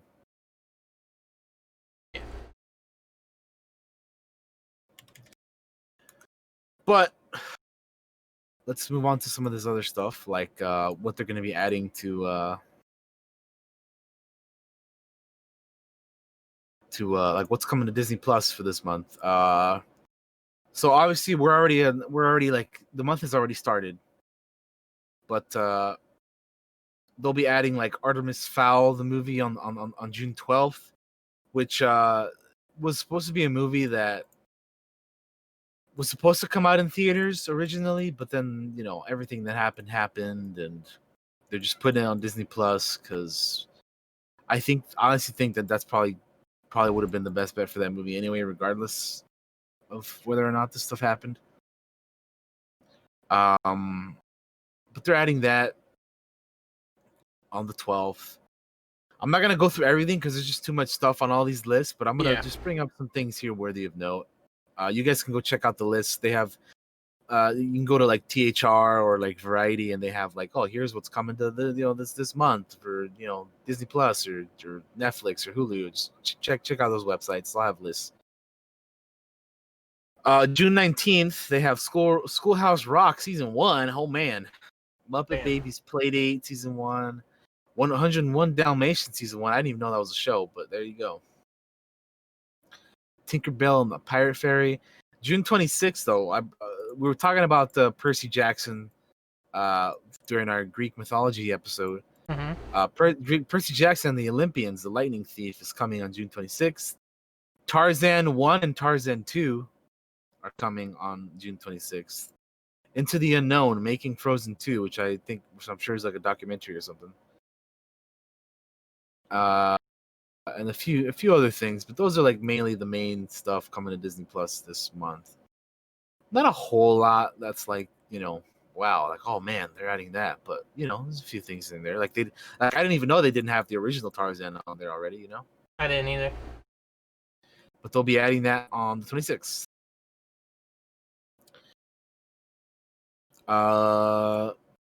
Maybe I should send you these lists. So if there's something that's noteworthy to you, we can talk about it a little bit. There you go, Josh. Got you. So let's look at the Netflix new releases coming in June. So we already passed June 1st, but they added All Dogs Go to Heaven.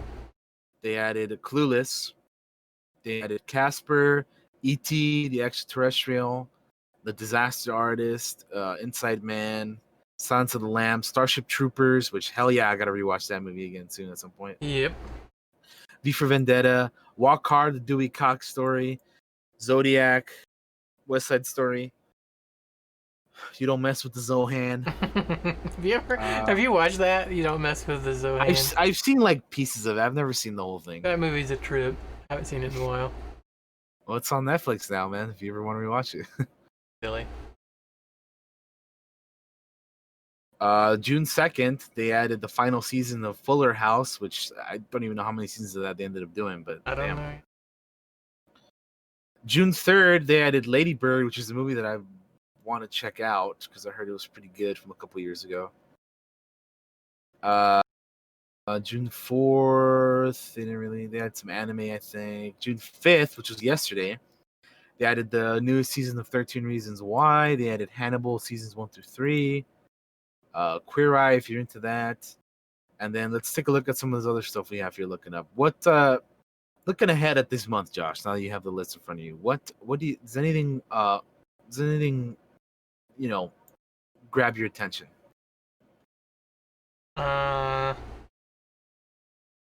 Like I see June 10th, Legends of Tomorrow season 5.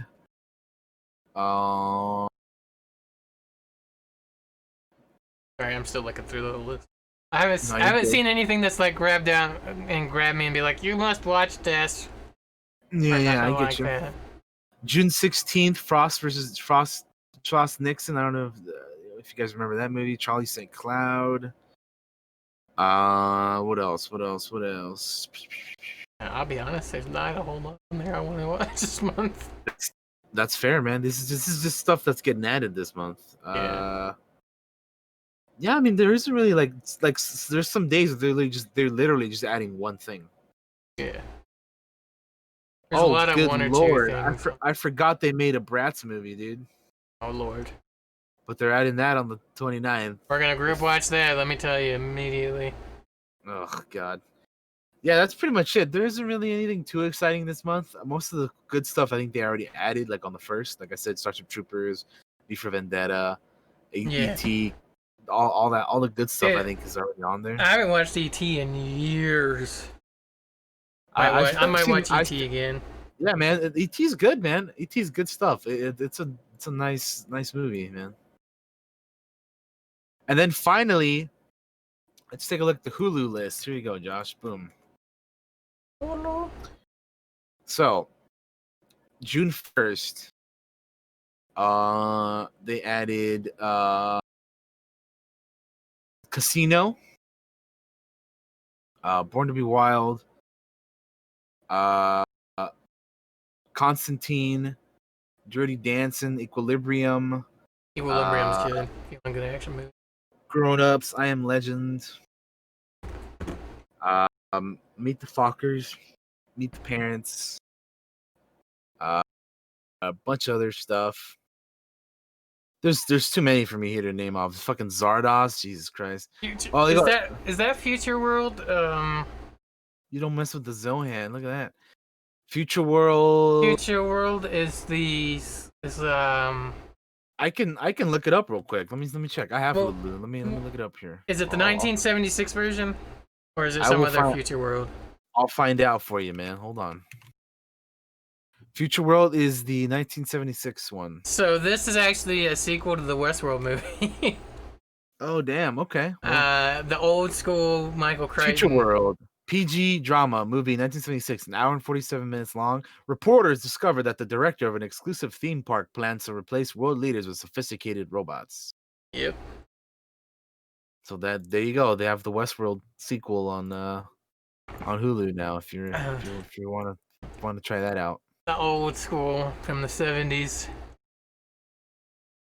Craziness.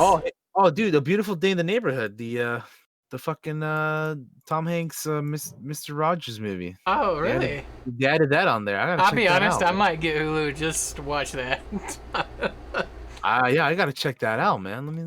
Or add it onto my Disney Plus, right? Like you can do, but there's a bundle, right, where you get Disney Plus and Hulu. Yeah.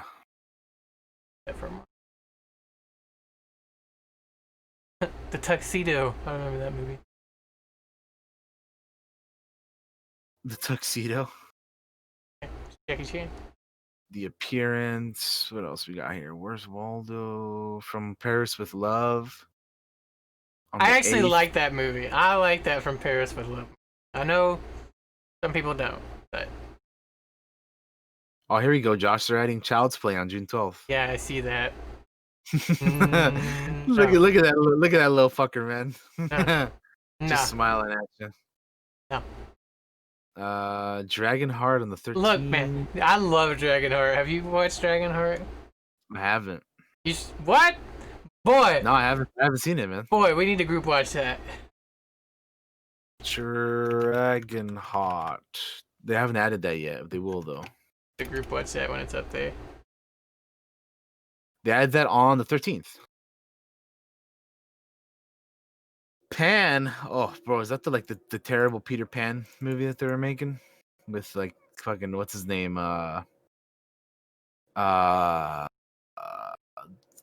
Wolverine, Australian dude. You know why Peter Pan really stays a boy forever? Jackman. So people can keep making it and trying to make money off of it. That's why. So they can keep making garbage remakes of the story? If you want a good Pan movie, either watch the animated version or watch fucking Hook, okay? Like, those are the only two you ever need in your whole fucking life.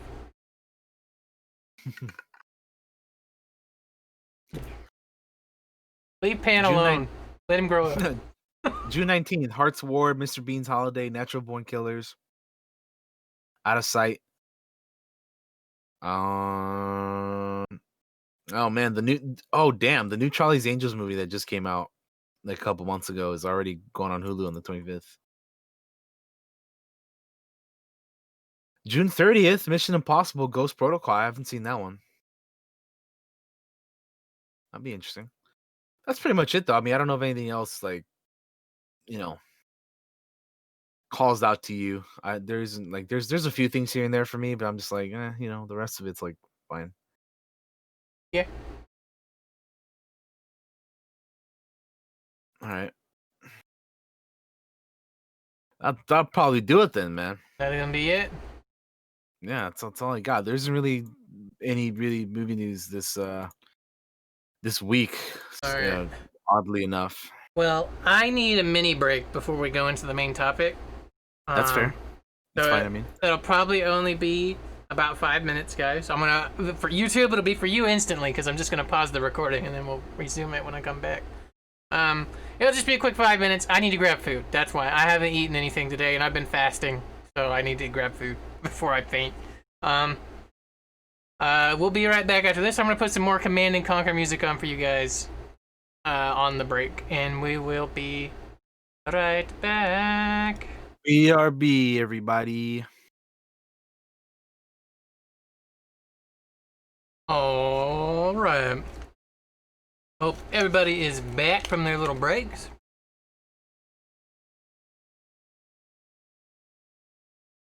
Hello, everyone. We have returned. We have returned, I believe. Yeah, sorry. I had to make sure we were streaming, and I've got the recording going. We back. And I'm sorry, I really had to get food, man. It's first thing I've had in 24 hours. So, about. All right, we're gonna move into our main topic, y'all, which is how we would do our version of Batman Beyond. Hell yeah, man! Like an actual Batman Beyond movie, rather. yeah. So if Josh and I were to like come up with our own Batman Beyond movies, this is how kind of like how we would the direction we'd take them in and whatnot, and how we would do it. Is basically what we're doing today. So I will say that in preparation for this, I rewatched the first 2 episodes of the show, and I also rewatched the Return of the Joker movie. So that's kind of the research that I did, or that I watched. The things that I watched again to like, uh, remind myself of a few things here, because I mean it's been a while since I've seen some of the Batman Beyond stuff, so I needed like a little bit of I needed a couple reminders on certain things and whatnot. I did too. I kind of have a general idea of what I wanted, like what I would do with this thing, though. Like I got several people here cast and whatnot. So yeah, I mean it'll be fun. I always like doing this kind of stuff because I'm curious to see like what Josh and I have in common, if anything. We might have completely different actors and actresses cast, and like our movies might be completely different. They might be pretty similar. That's the fun in all this, is that we're gonna find out. It's gonna be cool. So yeah, it's gonna be very neat. It's gonna be very neat. For sure. All right. You want to go and then you want me to go, or do you want to do your cast and I'll do my cast? Or how do we want to do this? I mean, we can kind of have our cast, sure. Okay. If you want to go first, you can go ahead and go. I was trying to like see if I could come up with like a title for this movie. Like Batman Beyond or something, like. Yeah. But I couldn't. I couldn't either. I didn't. I couldn't come up with something. I was more focused on like coming up with the rest of the movie than I was with like trying to come up with the title for it. Yeah, I gotcha. So I mean, we'll just this is just gonna be my Batman Beyond is what I would call mine. Or Batman Beyond. Or what we could do is I could do like my version of somebody, and then we could flip over to you, and you could do your version of somebody. You want to do it like that? Yeah, we'll do okay. That. Yeah, we'll so we don't have to like. Yeah. I think that'll work better. Yeah. Okay. So I'll start, I guess. Yeah. I'll just briefly before you start, I will say that I cast 10 people, 10 characters for my movie, for the like some of the more major characters. I have 9. Okay, so kind of similar, but anyway. Well, actually, I have 10 because I have one not written down, but she's in my head. Okay, well that's cool then. We'll talk about them as we bring them up. Yes. But yeah, man, let's. I think we should start off with the main man himself. Who do you have as your Terry McGinnis, man? My Terry McGinnis is you're gonna know him. You're not gonna know the name, I don't think, or you might. I picked Jacob Bertrand, who, if you watch Cobra Kai, you will know as Hawk. Oh, okay. I really like him in Cobra Kai. He's been in a few other things, but nothing really big. I think the good thing about him is that he'll have a bit of martial arts training because he's been in Cobra Kai, and I think Cobra Kai really shows off his range as well. I think he could really pull off a Terry McGinnis. Interesting. That kind of starts off maybe a little bit kind of a punk delinquent a little bit, and then turns into who will eventually become Batman Beyond. So, interesting. He plays Eli and Hawk on Cobra Kai. Yeah, that's a pretty interesting pick. I tried to pick things.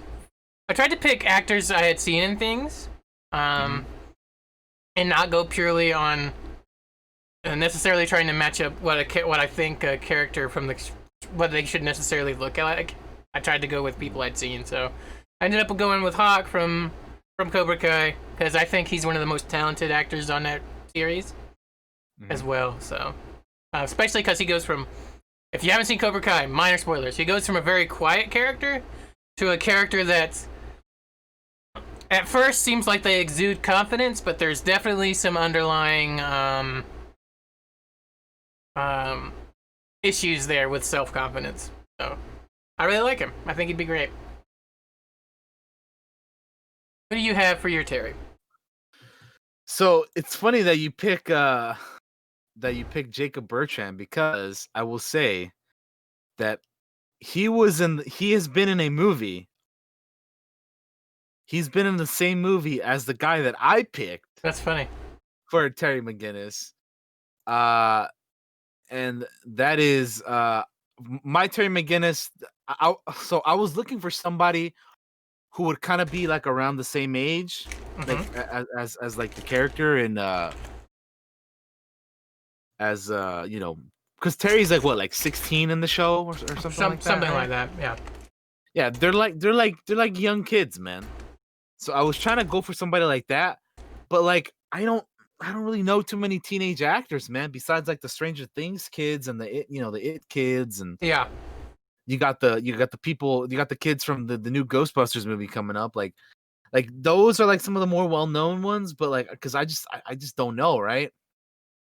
So I was like kind of doing some research and kind of like digging to see who I could get, and I ended up going with, like I said, both of the guys we got have one thing in common: is that they're in the same movie, and that is they're both in the movie Ready Player One. The guy that I got for my Terry McGinnis is Ty Sheridan, who you may recognize as the main character from Ready Player One. Uh, By the way, let me get pictures up because I accidentally forgot to pull them up. I was gonna try yeah, to show off the pictures of our picks. yeah, so I went with Ty Sheridan, who is Parzival or Wade in Ready Player One. He's also the young Scott Summers, aka Cyclops, in the X-Men Apocalypse. Uh, and then he was also, well, yeah, he was in Deadpool 2 as like the little, the little cutscene that they show him in, but whatever. Ty Sheridan. So I kind of went with him. I also didn't want to go with somebody too well known, like, I don't know, Oh my somebody that like It's a dinner rush. Hey, we got another raid. Thanks, Gunther. Thanks for the raid, everybody. Let me flip What's over going here. on, Gunther? Yeah, so I wanted to go. I went with him because he's kind of like more on the well-known side, but This is Daniel's he's pick not right like, here, guys. yeah. So that's my pick, Ty Sheridan. He's been in some stuff. Like I said, he's been in Ready Player One, X-Men Apocalypse. So he's been in a few things here and there. Mm-hmm. But I also didn't want him. I didn't want him to be. I didn't want to cast somebody who was too old. Because like again, Terry McGinnis is like, he's like 16, right? Mm-hmm. And yeah, so I ended up going with him because I feel like he would I feel like he'd be a good pick. I think he is like in his early 20s. So you and I kind of went the same route. Yeah, because I wanted to go with somebody who was fairly young. Because But I didn't my want pick is 20. 20. Yeah, so the guy that I chose is like 23 or something. Yeah. So he's a little bit older, but I think that, Excuse me. yeah, somebody who would still look a little bit on the younger side, because there's some actors out there that like I think we were talking about this the other day, but like they're like older, but they look kind of young. Because I remember you saying something like, "Oh, I thought this guy was like younger, but he's actually like older than me or whatever," right? That's That's crazy. what you were saying, right? It's crazy. Yeah. So yeah, I kind of wanted to go for somebody like that. I feel like, and this guy has kind of some experience with, like, again, being like a lead dude with like Ready Player One, and I got you. he's got some experience with being a superhero with being Cyclops and Apocalypse and whatnot. So I figure that this guy would be a good pick. Out of some of the people that I was looking at, I felt like I was like, I'll go with this guy because I feel like yeah, I don't know, it felt right to go with him, So I got you. that's who I ended up going with. Who I ended up going with for McGinnis. I'm gonna show people my pick really quick as Yeah, well. so Josh's choice, which was a Jacob Bertrand. As he mentioned, is Hawk from Cobra Kai. Yep. a little bit of a younger picture here. I don't think they have too many on IMDb of him, but Yeah, I didn't realize that he was so young, but yeah, yeah. he's like 20 years old, like Josh said. There's some spoilers Uh, for Cobra Kai in here. There he is with the yeah, mohawk. There he is in the actual show. Yeah. That's why they call him Hawk, because he's got a fucking mohawk. Yeah, that's him right there. Uh, I think he'd be a great Terry McGinnis. I really do. But that's my pick. Also, you should totally watch Cobra Kai if you haven't seen it. It's good. yeah, Cobra Kai's pretty good. I've only seen season 1, but it's pretty good. All right. All right, so yeah, that's what I ended up going with for that's who we ended up going with for our main characters. So Yeah. who do you got for or anything else to say on that? No. That's what I Do you got.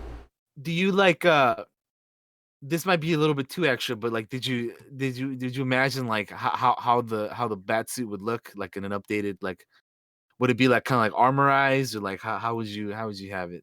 I'd probably keep it. I'd try to do it almost exactly like the show, to be honest, because I really like that bat suit. Um, yeah, I didn't think about it having armor or anything on it like that. I always thought it'd be just more technology focused, since it's so far in the future. So it wouldn't have like, it would just look like cloth, but it'd be buff as fuck kind of deal, like it is in the show. Yeah. I get you. Yeah, I honestly don't know how I would do it, because part of me kind of likes the idea of having armor, but then again, I'm like, well, that didn't look like that in the show, Like I wouldn't. Like, I agree though. I do like how it looks on the show. I think it looks pretty dope. I also think you played the Batman games. Did you ever look at the Batman Beyond suit in the video games? I played Arkham Asylum.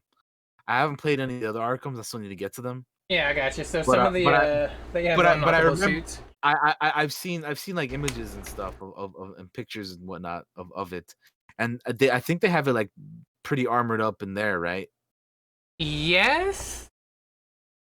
Well, From what I remember. a lot of it is Bruce Wayne is very buff in it, so he fills it out a bit differently than McGinnis would. Right. Let me look at. I'll look it up really quick while we're sitting here. Because from what I remember, like I think like yeah, the batsuit that they had, the Beyond batsuit that they had in some of like the when they're like, oh, let's turn this batsuit into live action. I think it's like most of the times that I've seen, they usually like armor it up or That's a whatever. YouTube video. That's not what. But yeah, I don't know. I'd honestly, I'd probably go for like an in between of like the classic original look that we see in the show, Yeah. and then maybe like an armored up kind of thing. Well, I don't know. there's a couple different versions of the suit in the games too. There's a really armory version, and then there's a version that's more, like this is a tiny ass picture because I can't find a better one, but Okay. there's like this version, right? Let's see it. Sorry, it's a little blurry, guys. Okay, yeah, something like that. But yeah, I mean, just look at how fucking buff as shit. Oh Bruce no, looks we fucking jacked in it, right? He fills it out. Yeah. But then there's another version that is more armored. Let me Mhm. find it. Where's it at? Yeah.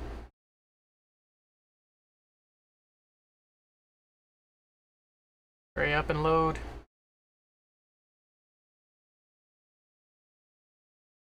Yeah, because like I said, most of the stuff that I'm seeing that where people are like, "Oh, let's turn this batsuit into a live action kind of deal." Yeah, then there's this With, kind of version, which is more armored up. armored.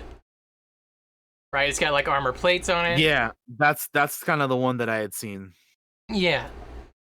I would probably stick to the more toward the original, although that doesn't mean I hate the armored up version. No, yeah, I would be agreeing with you on that. I do like kind of like the less armored-y look for sure. Yeah.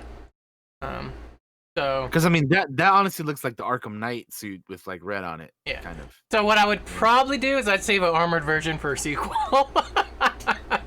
Maybe, or you could just have it be like, you know how Batman has like a million suits, you can have it be like one of the extra ones or whatever, He But does no, yeah, upgrades.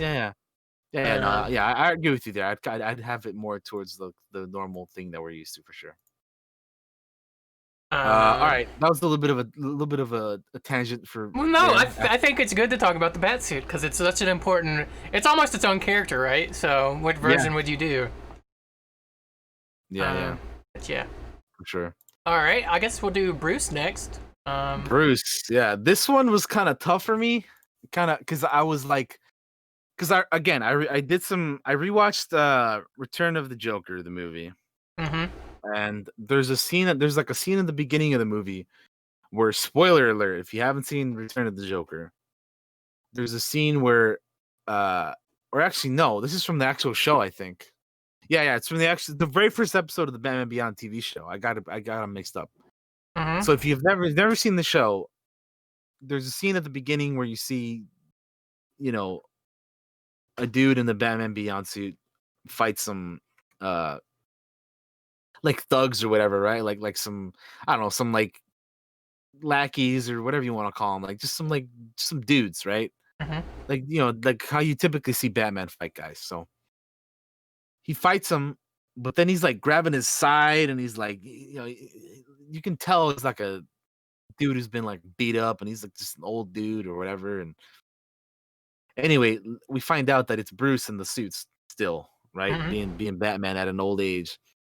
So the reason why I bring this up is because it would be cool to kind of shows off something like that in the movie where you see like an older Bruce still fighting and stuff. Yeah. But it's kind of tough to do, man, because like having a really old dude like that still be fighting in costume like that, it's hard, man. So yeah, I didn't. This one took me a while to try to figure out who I wanted to cast, because I was like, maybe I should go with someone younger, but he's actually older.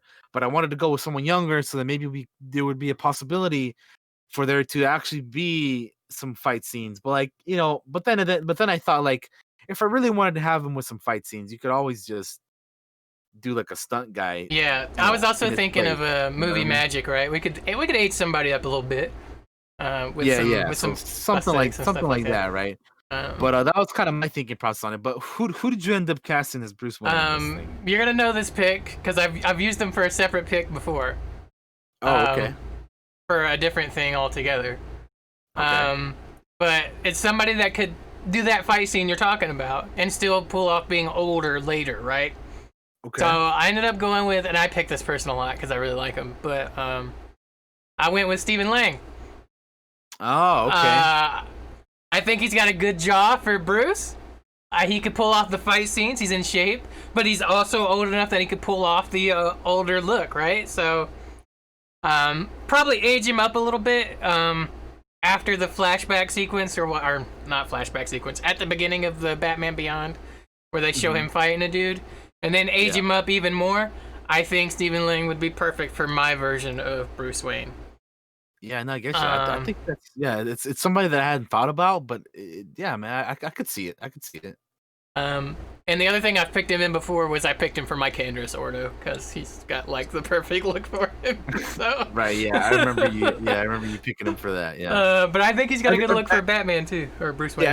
Every time we talk about KOTOR, you're like, that's my Canderous right there. It so is, dude. It so is. Plus, I love him. He's great. He's one of my favorite actors. So Yeah, I get you. that's my pick right there for Bruce Wayne. All right, man. Cool. I think you pulled it Yeah, off. so mine, I was debating for a very long time. Mm-hmm. I was trying to like figure out, it was actually one of the harder ones to cast, because again, I wasn't sure if I wanted to make him younger or older, but ultimately I ended up going with an older Bruce Wayne. Gotcha.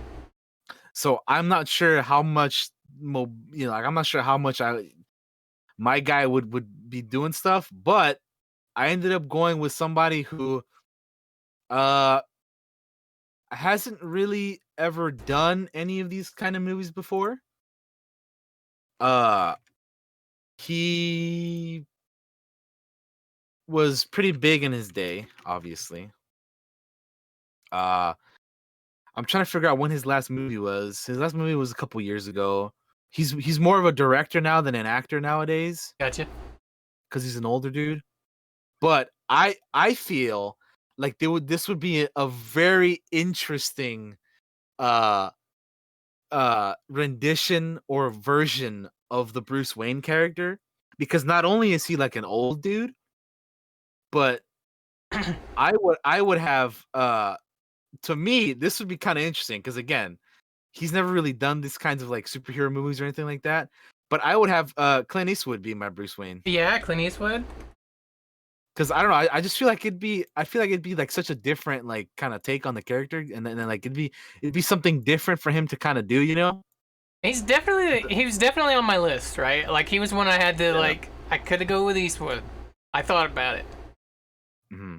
But I like your pick. I do. I like Eastwood as Bruce Wayne. Yeah.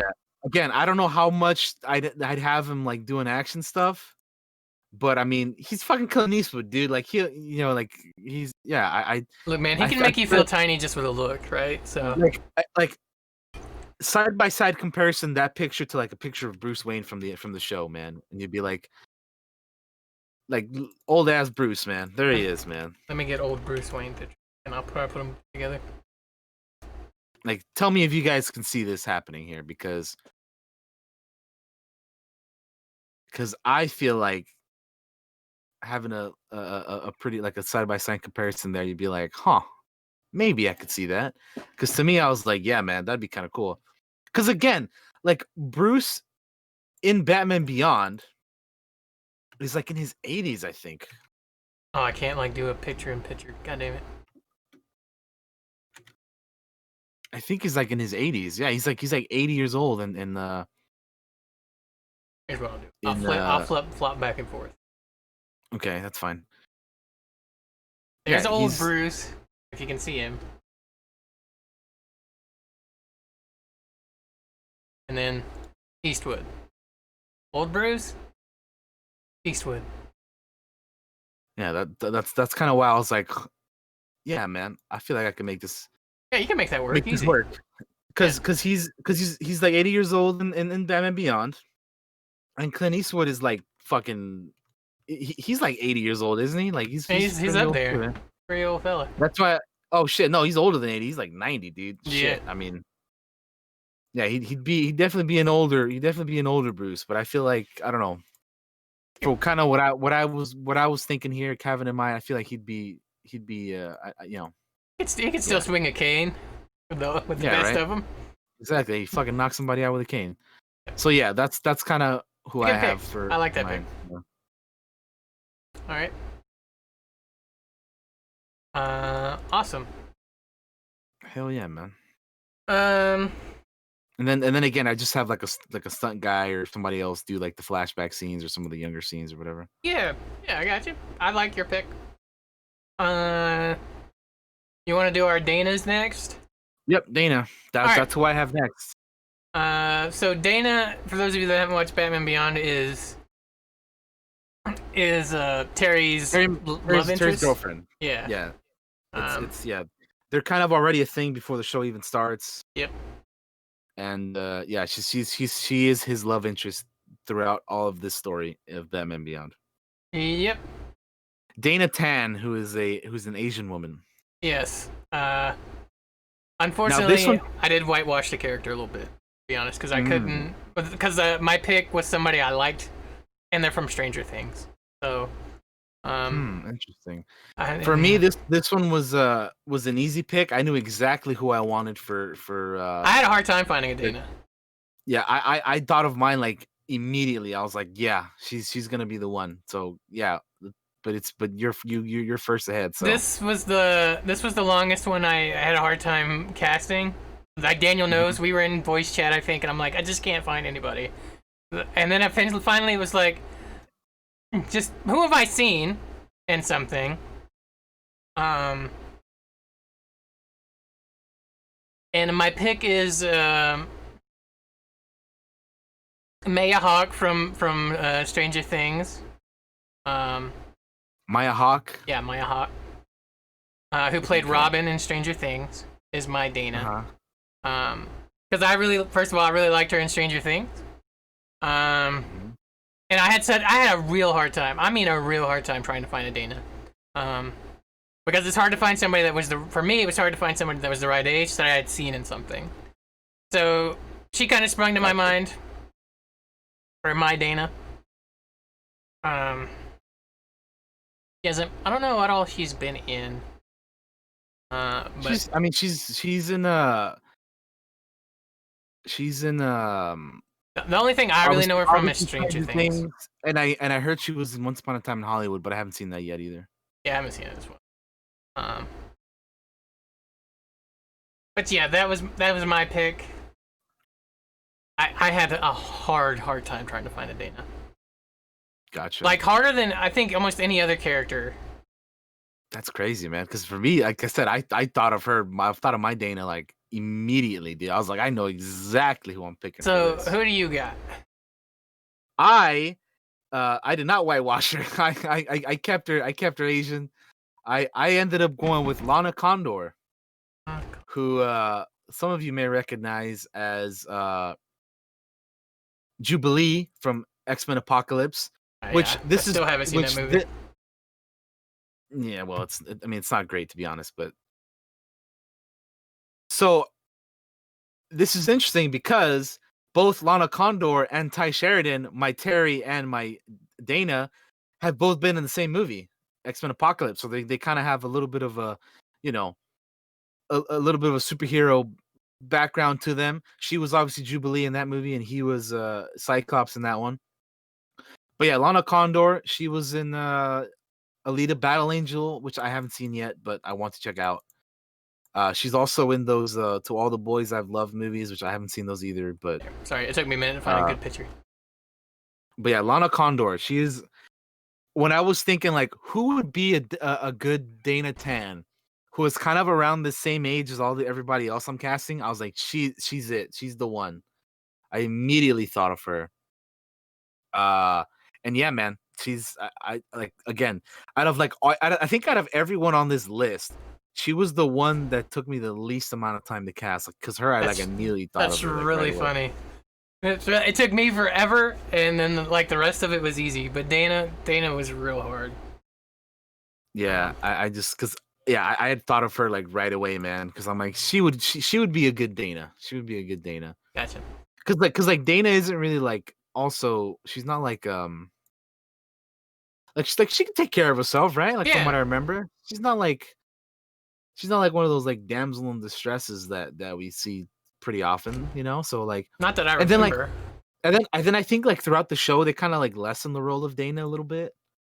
But like if we're making it a movie, you'd obviously like I wouldn't diminish her role. If anything, I'd make her role a little bit more significant. In the show, in the comics, there's like a weird love triangle that ends up happening between Terry, Dana, and another girl that ends up being 10 from the Royal Flush Gang. And Melanie Walker, which by the way I also have cast here. Do you? I do not. Yeah, I do. So I'll talk about her here after this then, since you don't have her. Yeah, go ahead. Well, once you're finished with Dana. So I have but anyway, yeah, Dana Tan, I she was Lana Condor. I thought of her like right away. I think she would be really good for that because again, she's like kind of around the same age as all these other people that I'm casting for, like, you know, like Terry and Dana and like some of the younger folk. Because I mean, again, I kind of wanted to stick it closer to like the range, the age range that they actually are. Mm-hmm. But again, I just don't know too many. That also makes it harder, right? Man. Like trying to stick to that age range makes it even harder, especially because a lot of the young people are we just haven't seen them in a lot or don't realize that you have. And then like, so I kind of just ended up going with people like in their early 20s, which like, to be honest, like that's what they end up doing in movies anyway. They end up casting people that are playing younger roles than they actually are, you know? Yeah. That's why I kind of leaned on Stranger Things and Cobra Kai, stuff like that. Yeah, so yeah, Lana Condor is my Dana Tan.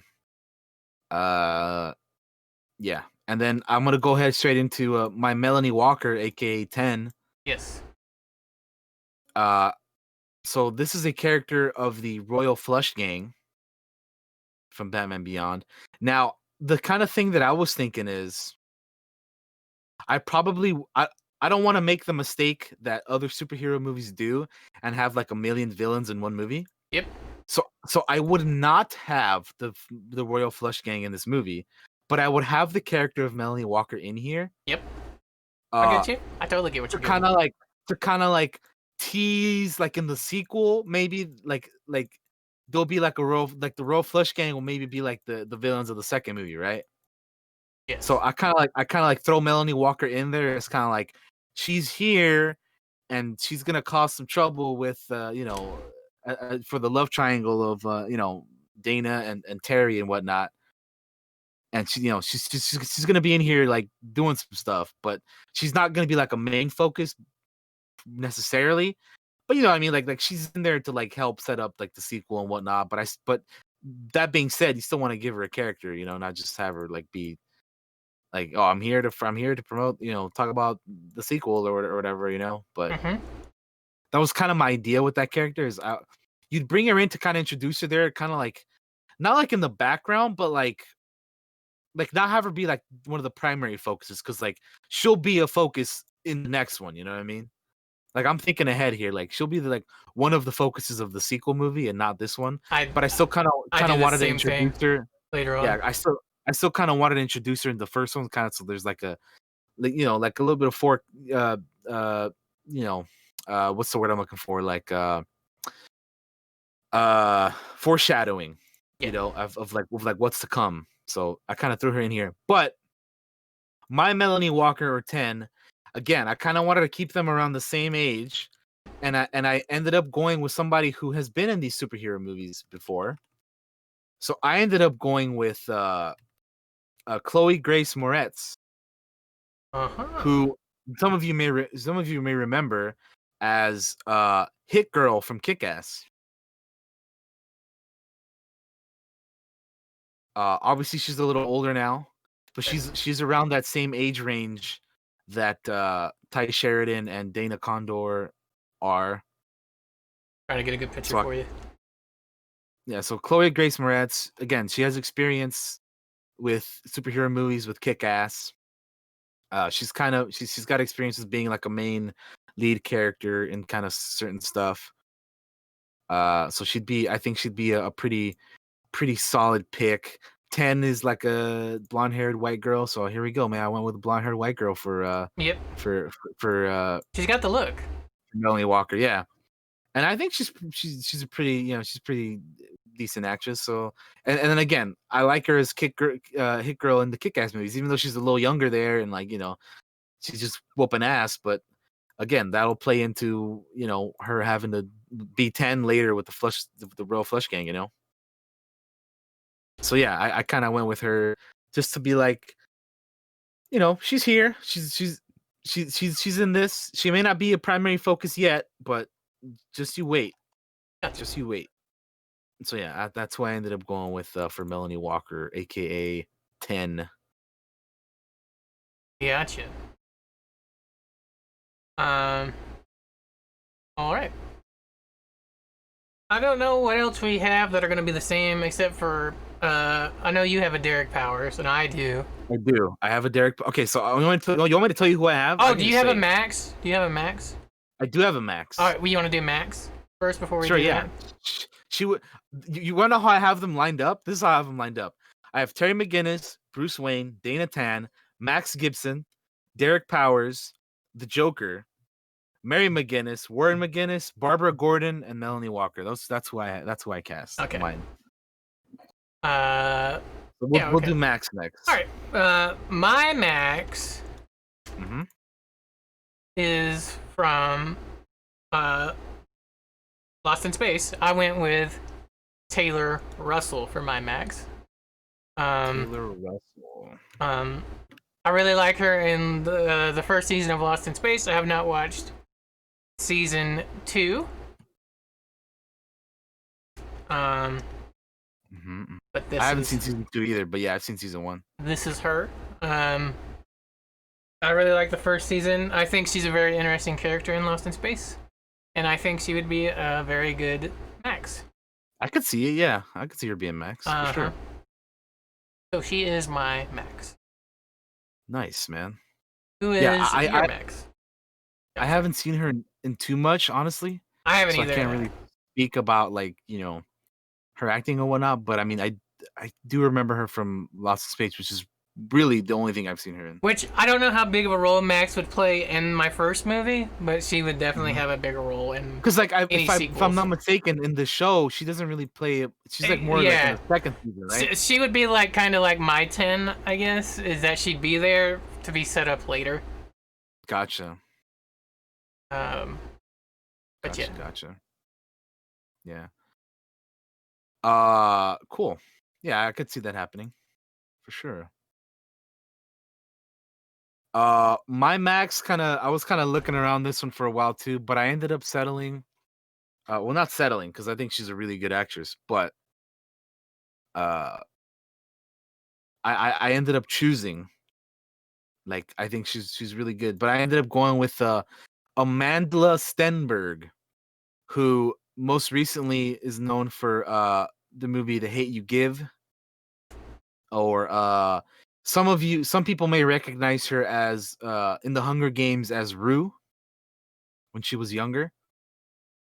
Um, but I think she would be pretty cool, pretty good choice for this. Trying to get a picture. Again, I absolutely recommend The Hate You Give if you have not seen this movie. It is particularly extremely relevant with everything going on in the world right now.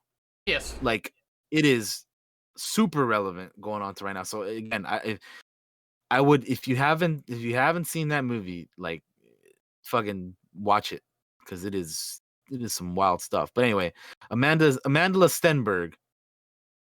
This is who I would choose for my Max Gibson. She's again also within that, also in that range, you know, kind of like of the other people that I was casting. So I was kind of, for Max, Terry, Dana, and Melanie. I all kind of wanted them to all kind of be around the same age range. So I kind of casted them all like, you know, around there. But yeah, I feel like Amandla would be a pretty damn great Max. Just imagine her with like pink hair, short pink hair. I think she'd kill it, man. Yeah. But yeah, again, I can't recommend The Hate You Give enough. That movie is super relevant right now, especially. Gotcha.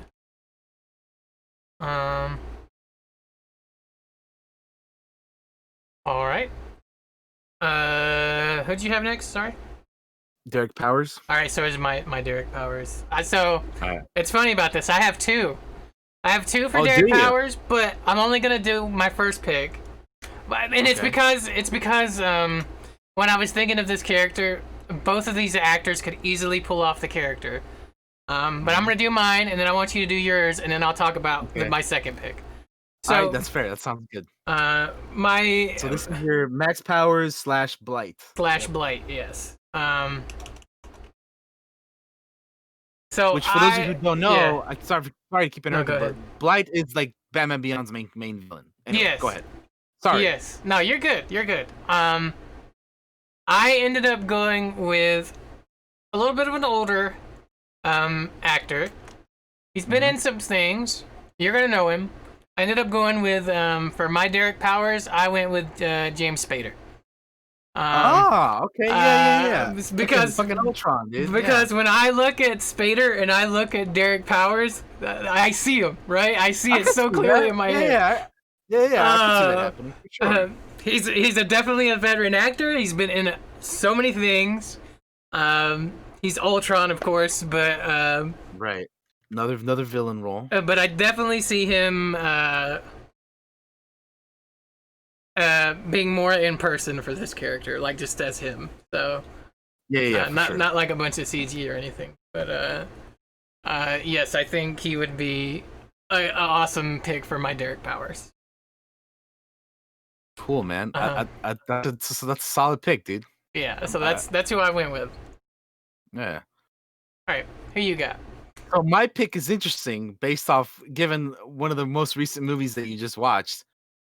I feel like when I was trying to come up with who I would cast for this role, I was it like struck me, it like hit me. Mm-hmm. I was like, yo, what if I had this guy as fucking Derek Powers? And then, like, as soon as I imagined it, I just saw it in my head, and I was like, I'm done thinking about anybody else. I am locked in on this dude. And I, for my Derek Powers slash Blight, I'm going with Pierce Brosnan, man. Ah, Your yeah, boy, I could your see boy that. James Bond, dude. I could see Yeah, that. having Pierce Brosnan as the main villain, dude. I'm not sure like how many other villain roles he's done, but I feel like I think he would be. I think he'd be cool, man. Like as Derek Powers, dude. You know? Interesting. Yeah, just kind of like thinking outside of the box there, man. Kind of. He's an older guy, Hmm. which I think. Yeah, like I think like I'm not sure how old he's supposed to be in the actual show. I don't know either because it's hard to tell in a cartoon. But Pierce Brosnan's like in his like late six, like he's like in his like he's like 67 or something right now. So he's But he runs like a big company, so he'd be like an older yeah, gentleman. exactly. Yeah, so that's kind of what I was. That's kind of was my thinking there. Uh, for my Derek Powers is get some Pierce Brosnan in there, I and I can gotcha. just imagine him as like Blight, like the green skeleton bro. Yeah, it'd look And I'm great. like, I could see it, man. I could see it. I could see it totally. That's a good So pick. I yeah, like that. that's who I ended up going with for my Derek Powers, man. Gotcha. So for my backup Derek Powers, Mm-hmm. I couldn't help it. It's a person I love as a villain, as a bad I'll go guy. for it. Um, and I could totally see him doing this. It's Jason Isaacs. I love him. I love him Mm. so much as a I villain. could see that happening too, for sure. Um, That'd be a pretty solid one. Yeah. so he's just the backup. He's my backup. There he Cool, is. man. Yeah, yeah. That would be my Derek Powers. Right? It would be my backup. If Jason Spader was like, I can't do this, I'd be like, well, I'm going to Isaacs or James Josh Spader. is like, Rather. Josh is like, I'm going from James to fucking Jason. Yeah, exactly. Um, but I love him as a villain. I love him so much. I like him as anything, really. I'm a big fan of Jason. Uh, Nice. Yeah, that's another solid pick. yeah, Yeah, for sure. that's just my backup. That's who I'd call if Mr. Spader was like, nah, fuck you, I ain't doing this. Well, you're a hack. What are you doing? I'm not doing Batman. Fuck you. I was already Ultron. You see how that went? Yeah. Who do you have next? Sorry, I can't remember who you have next. Uh, in my movie, I would cast a Joker, particularly because I really Yeah, like the okay. whole like Return of the Joker type thing. I know you didn't get one, I right? did not do a Joker, no. But you can go So ahead and talk about it. I would have a Joker in mind. Uh, and I cast. This one kind of took me a little bit to think about as well, because again, I was like, should I like how old do I get this guy? Like I was just this one was one of the tougher ones for me to cast for sure. Hmm. But ultimately, I thought about it, and this is and this person who I ended up casting for Joker is somebody who I always thought would make an interesting one, and he would definitely make an interesting older Joker to me. And I ended up going with Willem Dafoe for my Oh, Joker. yes. I think he would make a super interesting older Joker, man. He's obviously like not as old as like my Bruce Wayne or anything, but I don't know. I just even in the movie Return of the Joker is a little bit more active than Bruce, Hmm. because Bruce is like straight up an old man, and then the Joker in that movie, he's a little bit more active. He's doing stuff. He's moving around. But yeah, I mean, just all you got to do is look up Willem Dafoe Joker, and there's like a bunch of fan edits and shit, dude. Are there? I I didn't even always think thought about he that. would be. Yeah, I mean, just look at the dude smile, Yeah, man. no, Like, look at him. he's Like, good. He's a good Joker. Yeah.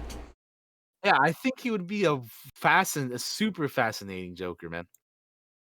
So yeah, for that reason, I think he would be a really compelling, interesting Joker for Older an older Joker. guy, No, that's an a good older pick. Joker. I like that pick. I like Willem Dafoe.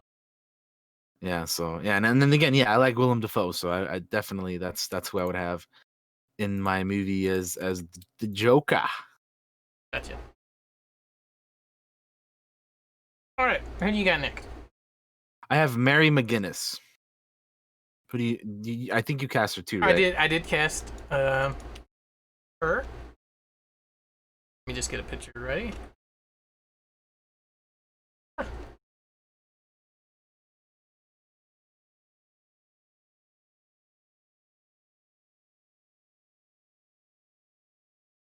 Gotta find a good picture. So yeah, for those that don't know, Mary McGinnis is Terry's mother. Terry's obviously. mother. Mine is an actress that I'm just in love with. So okay, that's fair. Hey, that's fair, man. I don't know who you picked, but I went with Kate Winslet just because I love her so much. I love her so much. She's somebody that I was kind of like considering. Yeah. To be honest. Yeah. I love Kate Winslet.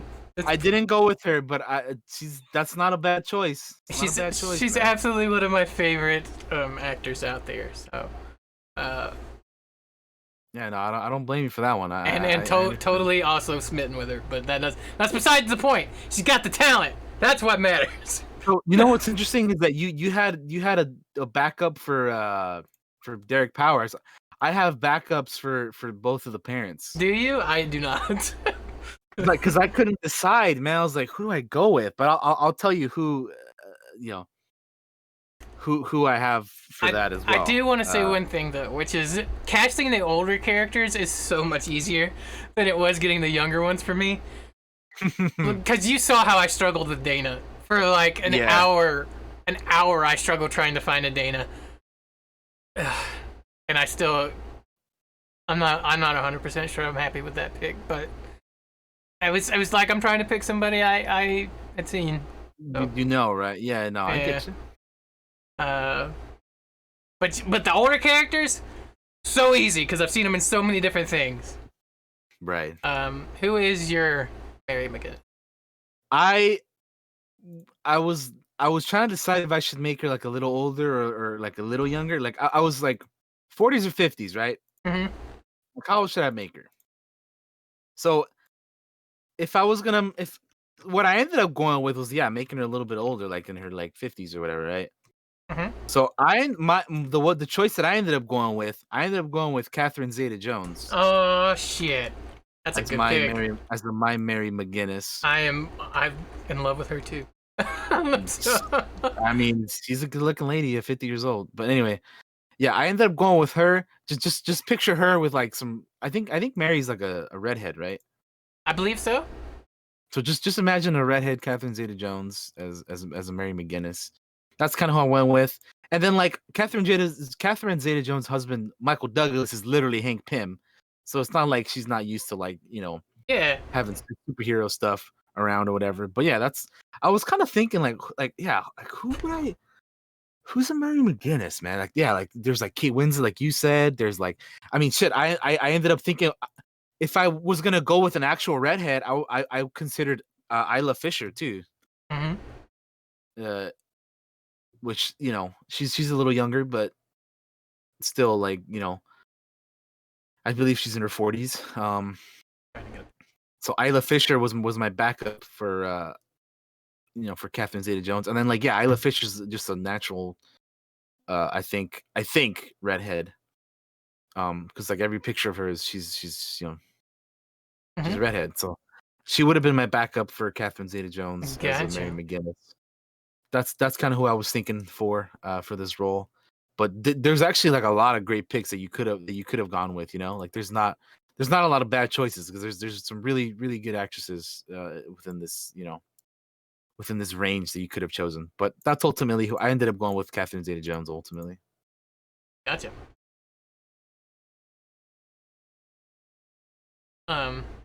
By the way, guys, don't be surprised tomorrow when the Batman Beyond movie is announced, because Daniel and I have special powers. So I just want to make that clear. Right. All right. I guess we'll do Terry's father next. Warren McGinnis. Which again, I had two choices for this one. If you want, I can go first and do what you did last time, which is go ahead. Here's my real pick, and then here's my backup pick. Yeah, go ahead. I was thinking of two guys, right? Mm-hmm. Who I ended up going with is somebody who Josh is very familiar with. He actually used this guy as royalty in his D&D game. Oh I damn. ended up going with Mads Mikkelsen for my Oh Warren McGinnis. damn, dude, that's a pick right there. I like that. Yeah, I ended up going with Mads Mikkelsen because I'm like, who would be? He's has a history of being like a good father figure. If you've seen like Rogue One, he's a good he's a father figure who ends up dying like halfway through the movie. So Yeah. he's got experience with being like a strong father figure who It even doesn't. happened in our D&D game. Yeah, because again, yeah, exactly, right. There you go. So this will just be another one of his. This will just be another one of his tragic He's- father roles that he can add to his. He's such an easy pick. I love him. He's a good one, man. So yeah, so I was like, you know what, I'm gonna go with him. But I was debating with somebody else, which I'll bring up after you talk about yours. But yeah, I ended up going with him, man. All right. Yeah, Mads Mikkelsen. Who's your Gotcha. pick? My pick, you're gonna know him because we've seen some stuff with him. I ended up going with, and you're gonna know him because he's gonna be in The Mandalorian. I ended up going with Timothy Oliphant as my Warren. Oh, okay. Um, That's not bad. It's a good. Yeah. Okay. He's in his 50s, but he actually doesn't look 50 to me. I feel like he looks like a little younger than 50s, but he's in his 50s. Yeah. But he's my pick for Warren. I just really like Timothy Warren Oliphant. Yeah. I get you. And I think he'd be yeah, I think he's got that kind of stern look about him that Terry's father kind of needs a little bit, at least in my version. Yeah. But yeah, who was your second choice? My second choice. So again, if I don't get if I couldn't get Mads Mikkelsen and then Catherine Zeta-Jones for my main two people, I would have gone with Isla Fisher for my Mary McGinnis, and then for my Warren McGinnis, I'd have gone with Nathan Fillion. Oh yeah, actually, I like that too. Homie Nathan Fillion. Yeah. I was thinking about. I was like, he could be like, just give him a mustache and some glasses, and I think Warren McGinnis is also like he's got brown hair. Yeah. Okay, I was just trying to figure out. Yeah, just give him a mustache and some glasses, slick back his hair. Fucking Nathan Fillion is your fucking your Warren McGinnis, man. I don't know. Again, this is just one of those like again out of the box kind of choices that I thought, because I mean, dude, everybody picks Nathan Fillion for their like Nathan Drake, but dude, Nathan Fillion he's good. He's an older guy now, man. Yeah, he can't do that now.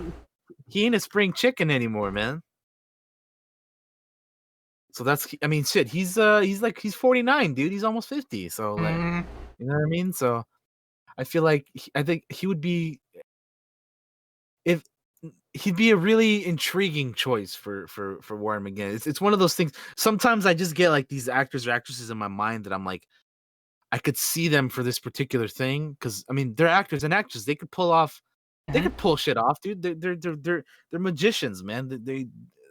They're actors and actresses. They've been doing this shit their entire lives, man. They could even if you can't really necessarily see it. Like, how many times have you seen a movie where you're like, man, I don't know if this person's the right choice for this, but then you watch a movie and you're like, well, damn, they killed it, Yeah. So that's kind of like, I kind of like tend to think in that vein. I'm like, well, you may not necessarily think of this person as doing that, but man, would they kill it? That's kind of my thinking. So yeah, that Failing would have been my backup for Warren. So far, we have very different casts, and I like it. Yeah, man, it's really, really good. I have my final cast member here. How many more do you got? Because I only got one more. I only have Barbara Gordon left. I got one. I got a secret one, and then I have a Barbara. So my Barbara's not written down. Okay. Who do you got then? I have Ink. Do you remember Ink? So Ink, I do. I was going to cast her originally, but I didn't want to have like too many, No, I got you. So I limited myself to 10. So I kind of thought about it. Like, no, like I strongly considered casting her because Ink is like one of McGinnis's, or Terry McGinnis's like bigger villains too. Mhm. But I didn't. I already had the Joker in here. I had Blight. I didn't want to have too many villains. You know what I No, mean? I So I got kind you. of yeah. So instead But of Joker, I went with Ink, and I'll tell you why. Because really, in my first movie, Blight mhm. isn't gonna happen too much. He's gonna Okay. happen toward the end, kind of at the very end. Okay. So, No, I get what you're going um, with. so with my Ink, um, she also kind of replaces Derek Powers number two that in the show. You know how he's got the big guy that follows him around. Well, I got rid of him and decided I want Ink in there, but before she becomes like the shape shifting mutant character that she later becomes, which will also happen in my version of the movie. Um, so for my version of Ink, um, I went with uh, Tilda Swinton. Um, Oh, I think she that's has a great look that is honestly somebody that I wouldn't have thought for Ink. for It's a my very interesting choice. Yeah, go ahead. for my Ink. Yep. Um, I like Tilda a lot. I think she's kind of got the look I'm looking for my Ink. Hmm. Um, with the short hair and very sharp features. So for those of you that don't know who Ink even is, I'm gonna get a picture for you. Ink is a pretty neat character. Yes, yes.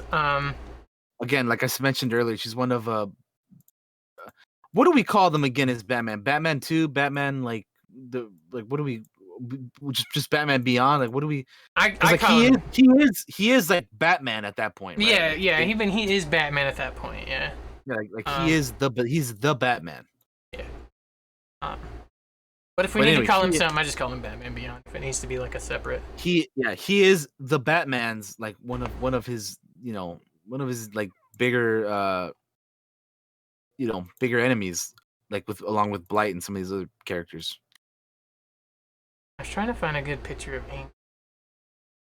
Yeah, I mean, honestly, I really considered casting her, but I didn't want to overdo it with villains, you know. I really like Ink. I think she's a very unique villain, and I want her in my first movie. Yeah, no, I feel So you. I took some liberties and put her in a little earlier than she actually appears. This is her with her human face on version of Ink, and I'll find you another picture of she's in full on Ink killer mode, I guess. Good way to put it. Um,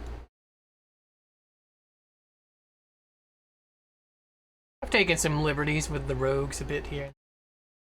Um, and then that's Ink when she's like all inked out. Yep, there she is. Um, but yeah, I did throw Ink in there. Very nice, very nice. All right. You got a Barbara? I do. That's the last character that I have on here that I have cast. Gotcha. All right. So You go ahead. who did you go with, Barbara Gordon? Oh, who did I go with? Yeah. I didn't write it down because it's just stuck in my head, and I Mhm. feel like it's almost a cop out to say this. But I went with Helen Mirren just because I love Helen Mirren. Helen Mirren? Yeah, as my Barbara. Oh, okay. Interesting. Um, Yeah. I'll get a Okay. picture. My biggest fear is that she's almost maybe a little bit too old for that role. Yeah, Um, maybe a little. I would say maybe a little bit. How uh, old is she? but other than that, I like her. I don't. She's pretty old. Well, let me see. Hold She's on. 74. Um, Not too old. eh, No, I feel like I feel like that's a solid choice. yeah. But other than that, I love Helen Mirren a lot. I Yeah, think no, she's great, for sure. and I think she'd make a great Barbara. Wouldn't you like to just see her like grilling Terry McGinnis about something? Like it'd be good. Yeah, no, I could see it, dude. Yeah, for sure. Who do you got? I went. So for my Barbara Gordon, I was kind of thinking about this too, kind of looking for a woman and within that age range, and I was like,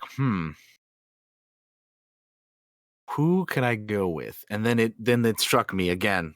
I totally could see this actress portraying this character so well, and she already has a history of playing badass women. So I was like, yeah, let's do it. I'm casting her, and my Barbara Gordon is Sigourney Weaver. Yes. Yes. I'm going with Sigourney Weaver for my Barbara Gordon. I'm like, dude, I could picture her so perfectly in my mind as a Barbara Gordon, man. Commissioner Barbara Gordon, I should say. Yes.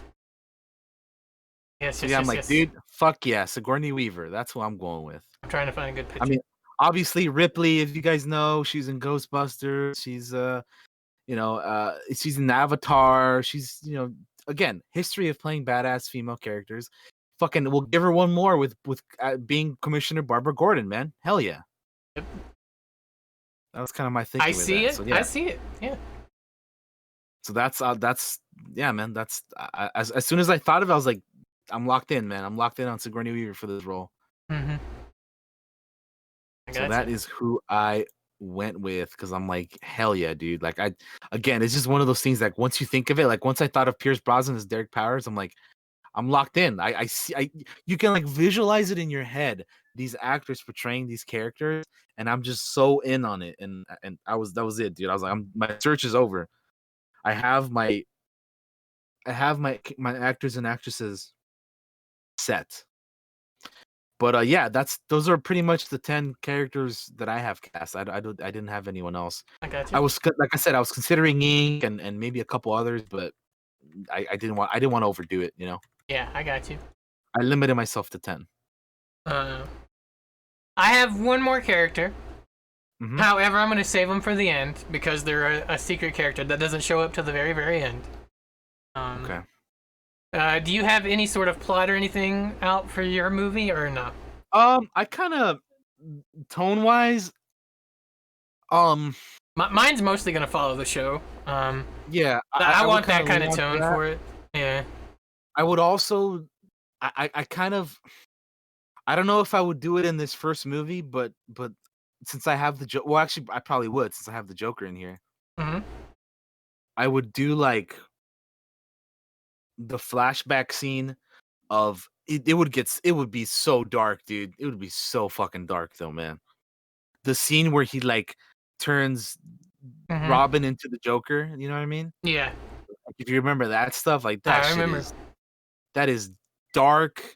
That is gritty. It's unsettling, dude. Seeing the little Robin like with wearing his little Joker suit, like laughing but crying. That and, like, shit's so fucked. It's so fucked. It's so fucked up. I kind of would want to see something like that, but I don't know, man. That might be a little bit too much, dude. I don't know. What I have written down is just dark tones with moments of humor. That's kind of all I got.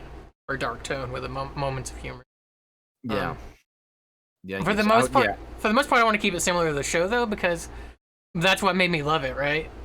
Yeah, I would definitely do borrow some of the things that the show did. Like, obviously, I want to show like old man Bruce, like being like, dude, I gotta stop doing this because I'm getting my ass kicked. I'm too old. There's in the very first episode, he like pulls out a gun and he like aims it at the dude, and he's the dude like, oh no, stop it, and he runs away. And then like Bruce gets up and he's holding the gun, like, and he looks at it in disgust and like throws it away. But I mean, in that moment, he had to use it out of fear for his life, dude, because he was about to get his ass whooped, man. Yeah. What's funny is I have that scene in my movie, so I have a very rough draft. That I've typed up here. Not super long. I will say that I didn't do that for mine. I kind of just was like spitballing ideas and like thinking of like some other things. But yeah, go ahead. I had a scene you just talked about with Bruce and the gun, but I have it at the end of the movie because I want the audience to wonder when did Batman stop being Batman, and show it at the end. And I have it kind of set up in a way. That right now you might be like, why you don't have it at the start? Well, if I read this through to you, you'll understand why I have it there. All right, go for it. So, I just have guys. This is a very, very rough draft. Like, it's not everything is right where it should be at. It was me just sitting here typing. So So the way I kind of picture the movie opening is like we begin showing Terry, and we follow him for a little while, and we learn about his love life, his family, which all eventually leads to him encountering Bruce Wayne. And I am going to throw the Joker's gang in my movie because I always found them super interesting. The confrontation outside Wayne Manor where the Joker's gang and Bruce shows up and helps him. While all this is going on, we find out that we follow Derek Powers as he has merged his business with Wayne Enterprises. So you'll find that I'm following the show for the most part here in the opening acts. He intends to use his resources to make biological weapons, sell on the black market. He employs Ink, who is in this version of the story is a greedy and deadly assassin and thief. He eventually pays her tons of money to become this bio-mutant, turning herself into like the Ink that we know from the television series. We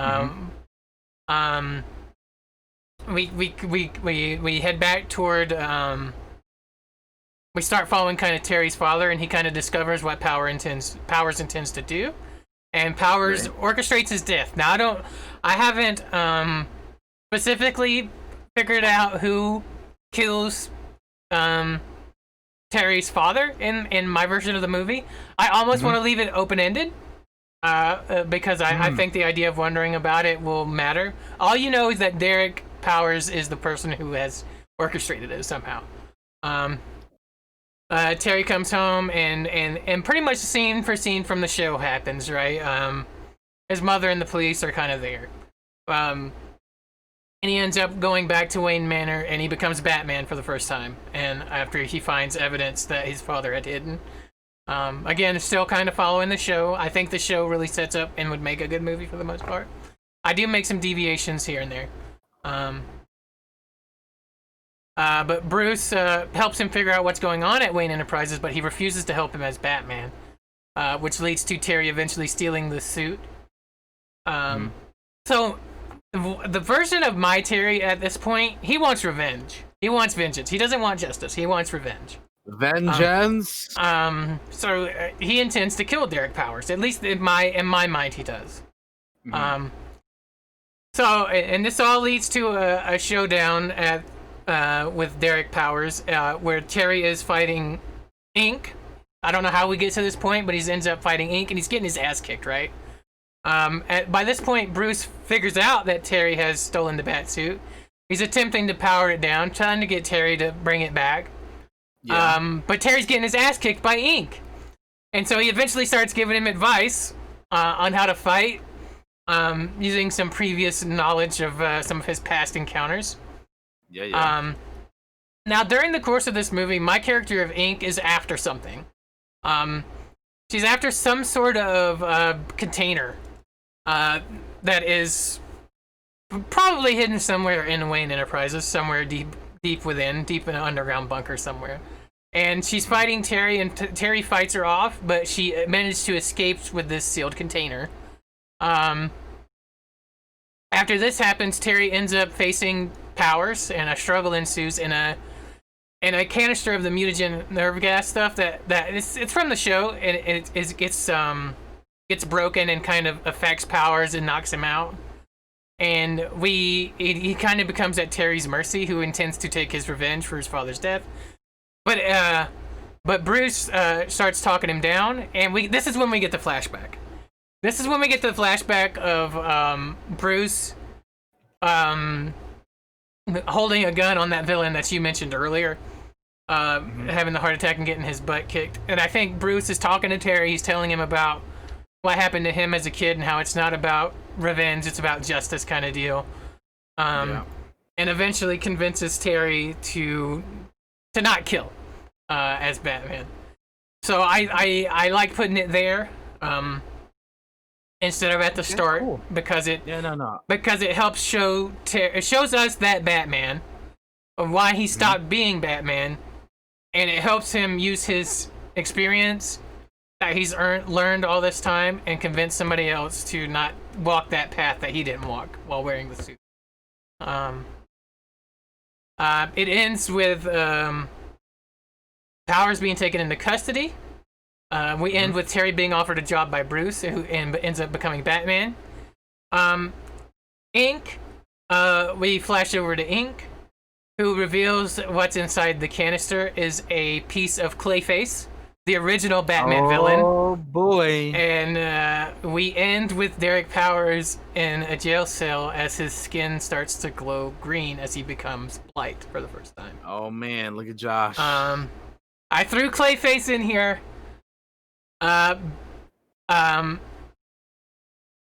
Because first of all, I love Clayface, and he's never gotten his own fucking movie, and god damn it, he's gonna be in mine. I would want him to be like in an actual like normal Batman movie, like I do. Bruce Wayne Batman. But no, I get you. But what I like about him being here, and there is a link in my story. There's a link between Ink and Clayface, which is that Clayface is Ink's father in my version of Batman. That's me playing with origin stories and messing around. Listen, this is your movie. You can do whatever the fuck you want, you know. But it gives Ink motivation for trying to find this canister. It lets us bring back Clayface, who in one of my opinion, is one of my favorite Batman villains. And and it's kind of setting up a sequel, and for Terry to end up facing off with Clayface. And Bruce Wayne having to help him face one of his old foes, because I feel like Clayface is a character that doesn't age really, right? Because he just changes and morphs and changes. And I do have somebody cast for Clayface, but the beauty of Clayface is you can have so many cameos. You can make him be anyone, yeah. Who'd you have though? I have General fucking Hux. Even though he's young, he's super young. Oh, Donald Gleason? Donald Gleason, yes. I have him as my Clayface. I was thinking a little movie magic, maybe age him up a bit, but I really like him. I think I don't really like him as Hux in the movies that much, but I love him in other things. And for me, the character of Clayface doesn't really age to me. He can look however he wants to look, kind of deal, when he's in control of himself. But for the most part, I'd have probably I throw in a bunch of celebrity cameos because I'm a big shot movie maker now, and I can afford it. No, I'm kidding. But I really like him as my Clayface, and that was my secret character. He doesn't show up to the end because I didn't want to overload with villains. I wanted Ink to have a motivation for why she's actually helping Powers besides the money. Mm-hmm. And I think Clayface was originally supposed to appear at some point in Batman Beyond, but he never gets to. Okay. So that is my version of my Batman Beyond movie. Cool, man. Yeah. Another question I have for you is: did you ever like think of like who would be like? So, like for example, Batman '89, Danny Elfman. Batman: The Dark Knight trilogy, Hans Zimmer. Did you ever like get like a composer or somebody to do like think of like for your score? For me, I went with somebody who has not, as far as I know, has not done any Batman before. But to me, this is a good thing because that way you can have a different version or interpretation of a Batman theme. You know. Mm-hmm. Let me just go ahead and double check, make sure I'm not like making an idiot out of myself. Well, while you're checking, I'm gonna say I did not pick one. I was trying to think about it, and the simple fact is I just don't know enough of the composers out there to make a good selection. So my pick is somebody who I really like as a composer, and I feel like this person needs to be in more. They need to give this person movies and other things to do, because well, looking here, he did Doom Patrol and Titans, which, hey, Titans has Robin in it, so he's has some experience in that world. I would get Kevin Kiner, who is famously known for doing the Clone Wars, Rebels soundtracks for Star Wars. Listen, man, if Kevin Kiner has produced some of the best non-John Williams Star Wars music ever. Like Ahsoka's theme, and like, I'm not gonna go on about that because we're talking Batman, but this man needs more. If Star Wars won't give him a live action movie, fucking DC, use Kevin Kiner because he is so damn good. And I would love to hear what his version of a Batman Beyond theme song would be. It would just be so different than what he's like normally used to doing. Although, even though I just said he's done Titans and Doom Patrol and stuff. So hey, man, you guys have Kevin Kiner and DC. You have the connection there already. Just fucking, if you guys do a Batman Beyond movie, hook the homie Kevin Kiner up because he is the man. He is familiar with bringing or using in familiar tones such as the Star Wars theme and things that John Williams has done, and using them in his own version and interpretation of certain things. So he's the man, dude. Kevin Kiner, give this man some more work because he's awesome. And I would just be I'd just be very curious to hear what his like Batman Beyond music and his theme, and like, because Batman Beyond is obviously a little futury with like the, even the main like TV show Batman Beyond theme is like a little like, it's trippy, right? I don't even know what to call it. It's got that vibe to it. Yeah, I'm not really sure what it is either. But it's a very futuristic-y, weird kind of opening. Yeah, so I yeah, man, Kevin Kiner would be my guy for the soundtrack and the score here. I want to see what I want to get this guy doing more stuff, and I'm very, very, very curious to see what his what his take on a Batman theme would be, or Batman music would be. So hell yeah.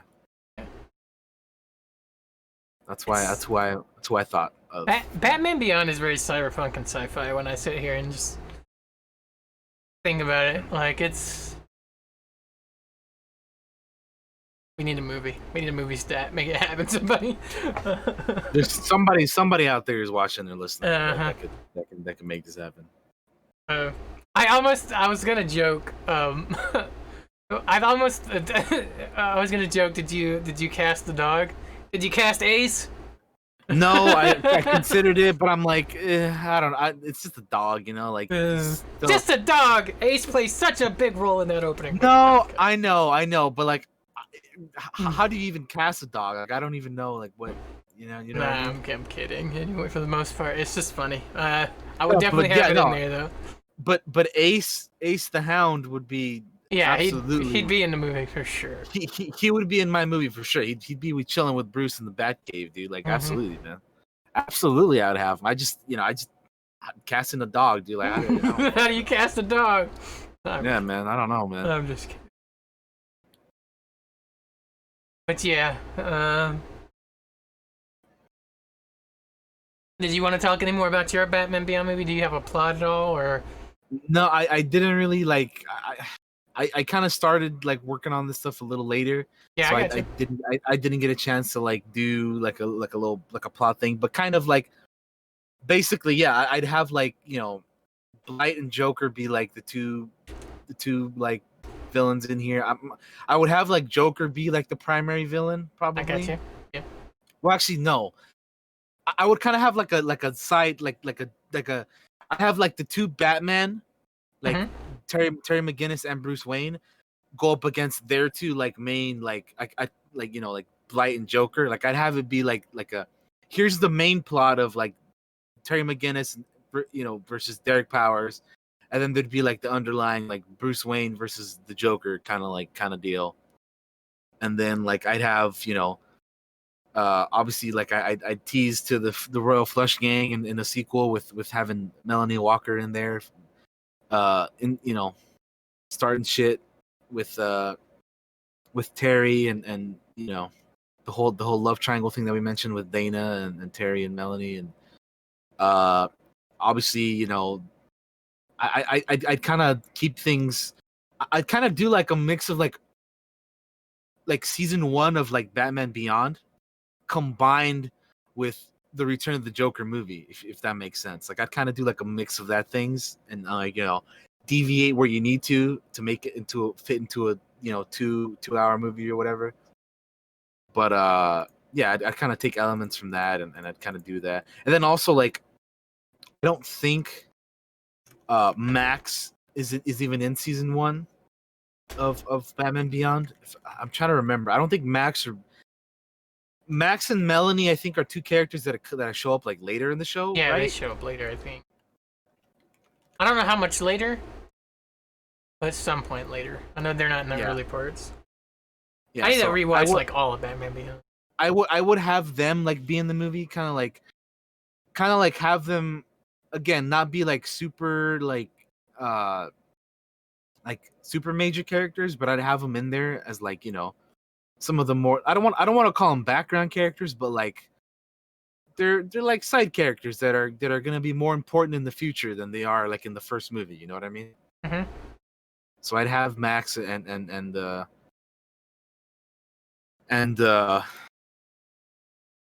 Melanie in there. So yeah, Max was introduced in the second season, and Melanie's only in there for a couple episodes, but yeah, I'd have them in there to like introduce them into like yeah, these are people that are going to be more important later on, but they're still around. You know what I mean? So that's kind of would be like what I would do with them.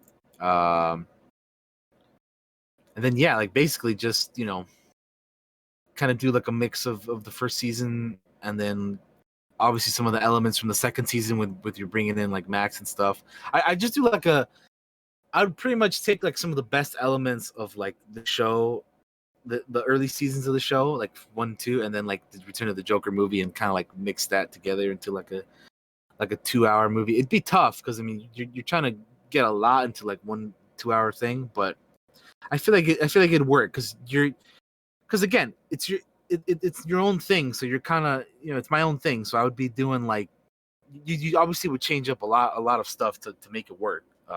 But like you said, like you mess with the lore and whatnot, right? Like to make it work somehow. Like with you having Clayface in yours and whatnot. Yeah, so. But yeah, I love Clayface. Yeah, and then like I wouldn't do what the show did, and like they kind of like demoted Dana once they got like Max in a little bit. Yeah.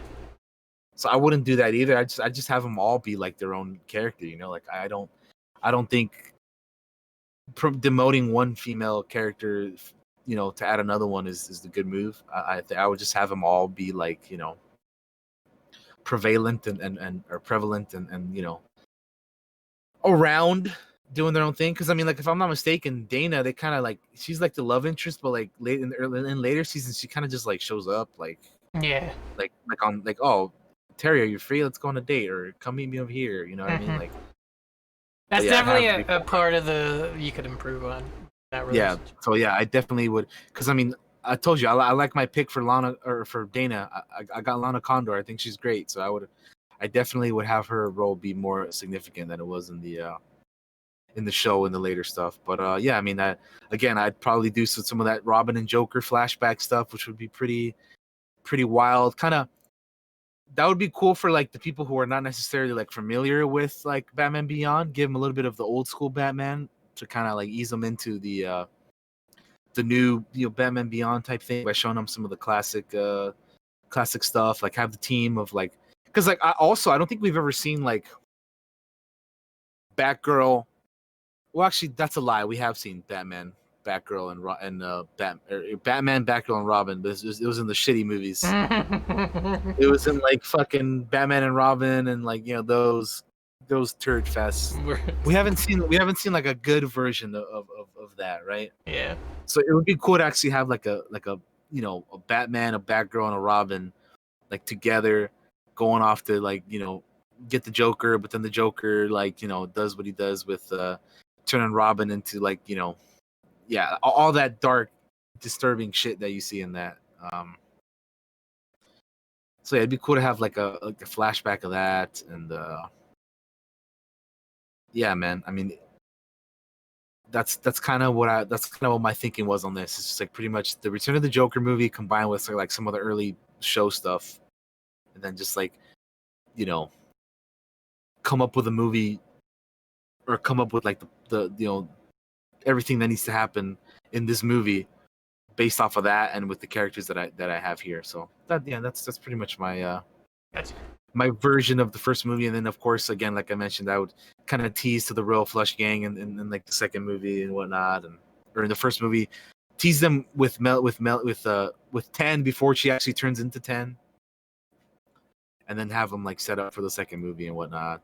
Gotcha. And then my second movie would probably have Ink as well. So because I don't really have her here in this one. I really like Ink. No, yeah, I get you. Again, I almost had her in mind, but I didn't want to overdo it. I didn't want to do a Spider-Man 3 or Amazing Spider-Man 2 when they have like 3 fucking villains in the movie and it's a shit show, you know? Yeah. What's funny is the biggest reason I was like, who can I bring in?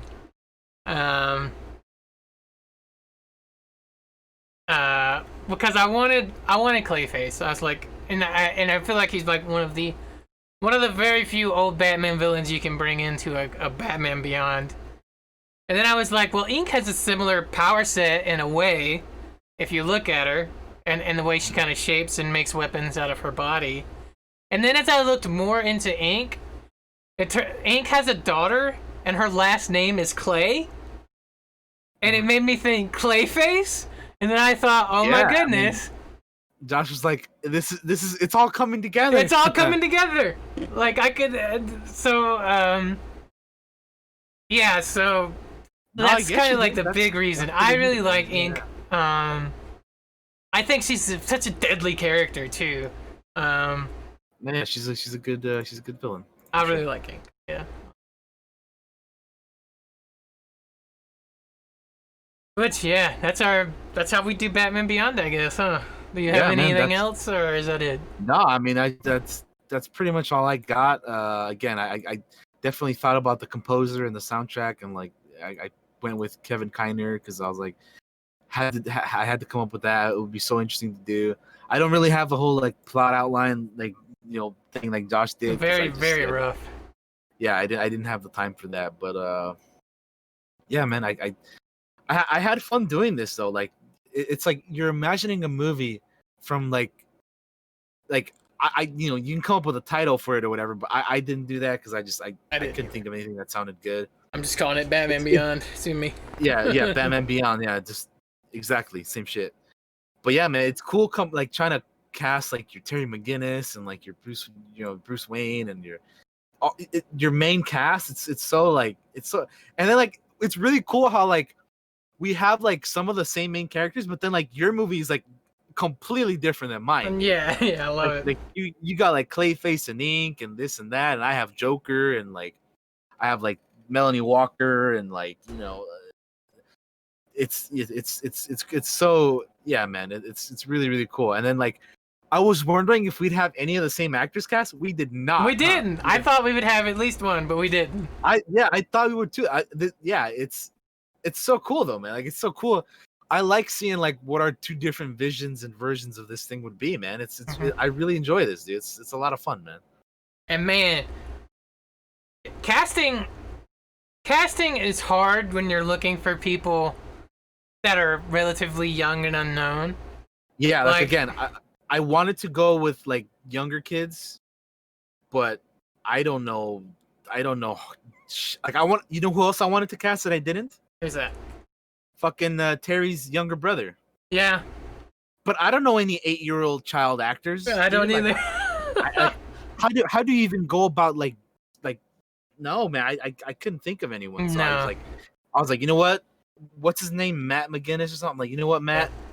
It's not happening. You're getting sidelined in the first movie, but yeah, no, I mean he'd be in it. Yeah, I'm kidding. Obviously I'd have to have him in it, but like yeah. I right now I limited myself to 10 people to cast, and he just didn't make the cut. Yeah, it's not like we're Hollywood people that have all these connections and agencies and stuff that give us like who's up and coming. Who should I check out? I'm not a casting director. Exactly. I was just we're trying to like do everything here in our head, and I'm like I like Pierce Brosnan as Derek Powers. I like Willem Dafoe as my Joker. I like Sigourney Weaver as my Commissioner Barbara Gordon. You know, I like Lana Condor's Dana and so on and so forth, man. You know.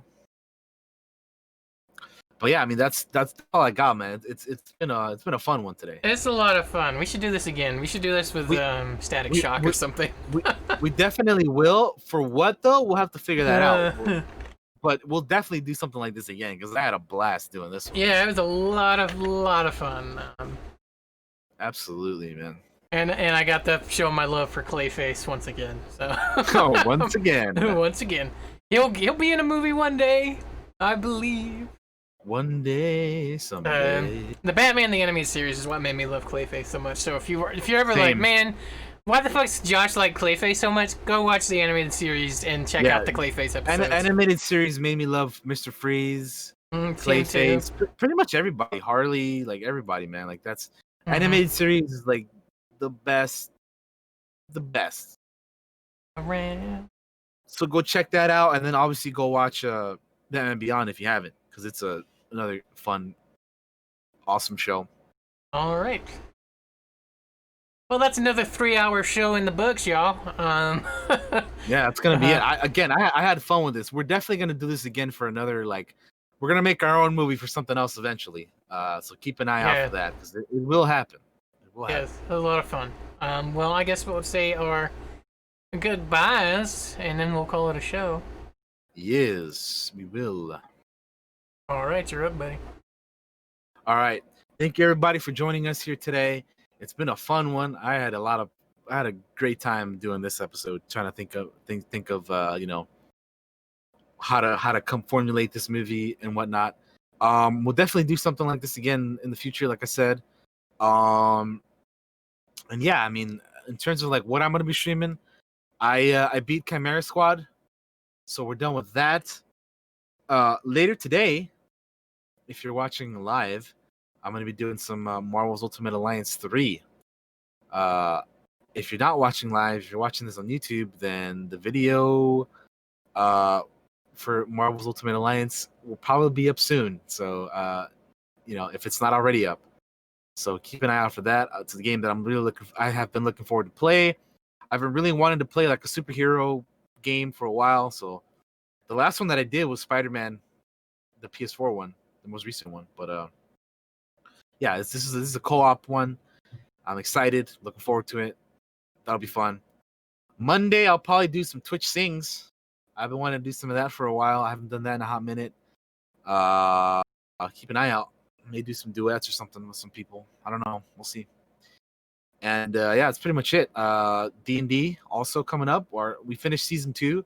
We'll have our epilogue, and I'm looking forward to and very, very intrigued at what the hell Josh has planned for season 3.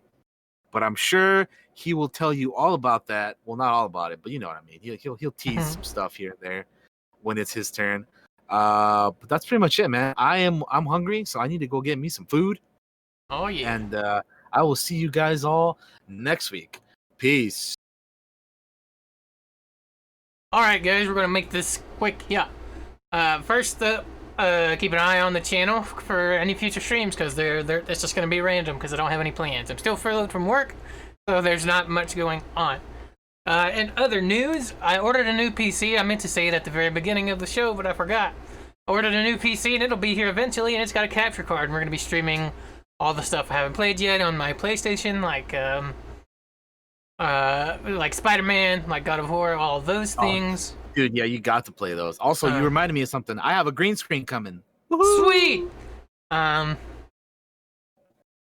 yeah, you got to play God of War and Spider-Man. Those are like the main. Yeah. So that's gonna happen at some point. D&D's tomorrow, epilogue, and the kickoff of season 3. We'll be setting all that kind of up. Make sure to stop by at 6 p.m. Eastern Time here on twitch.tv/Josh902 if that's something at all you're interested in. And that is gonna do it for us, guys.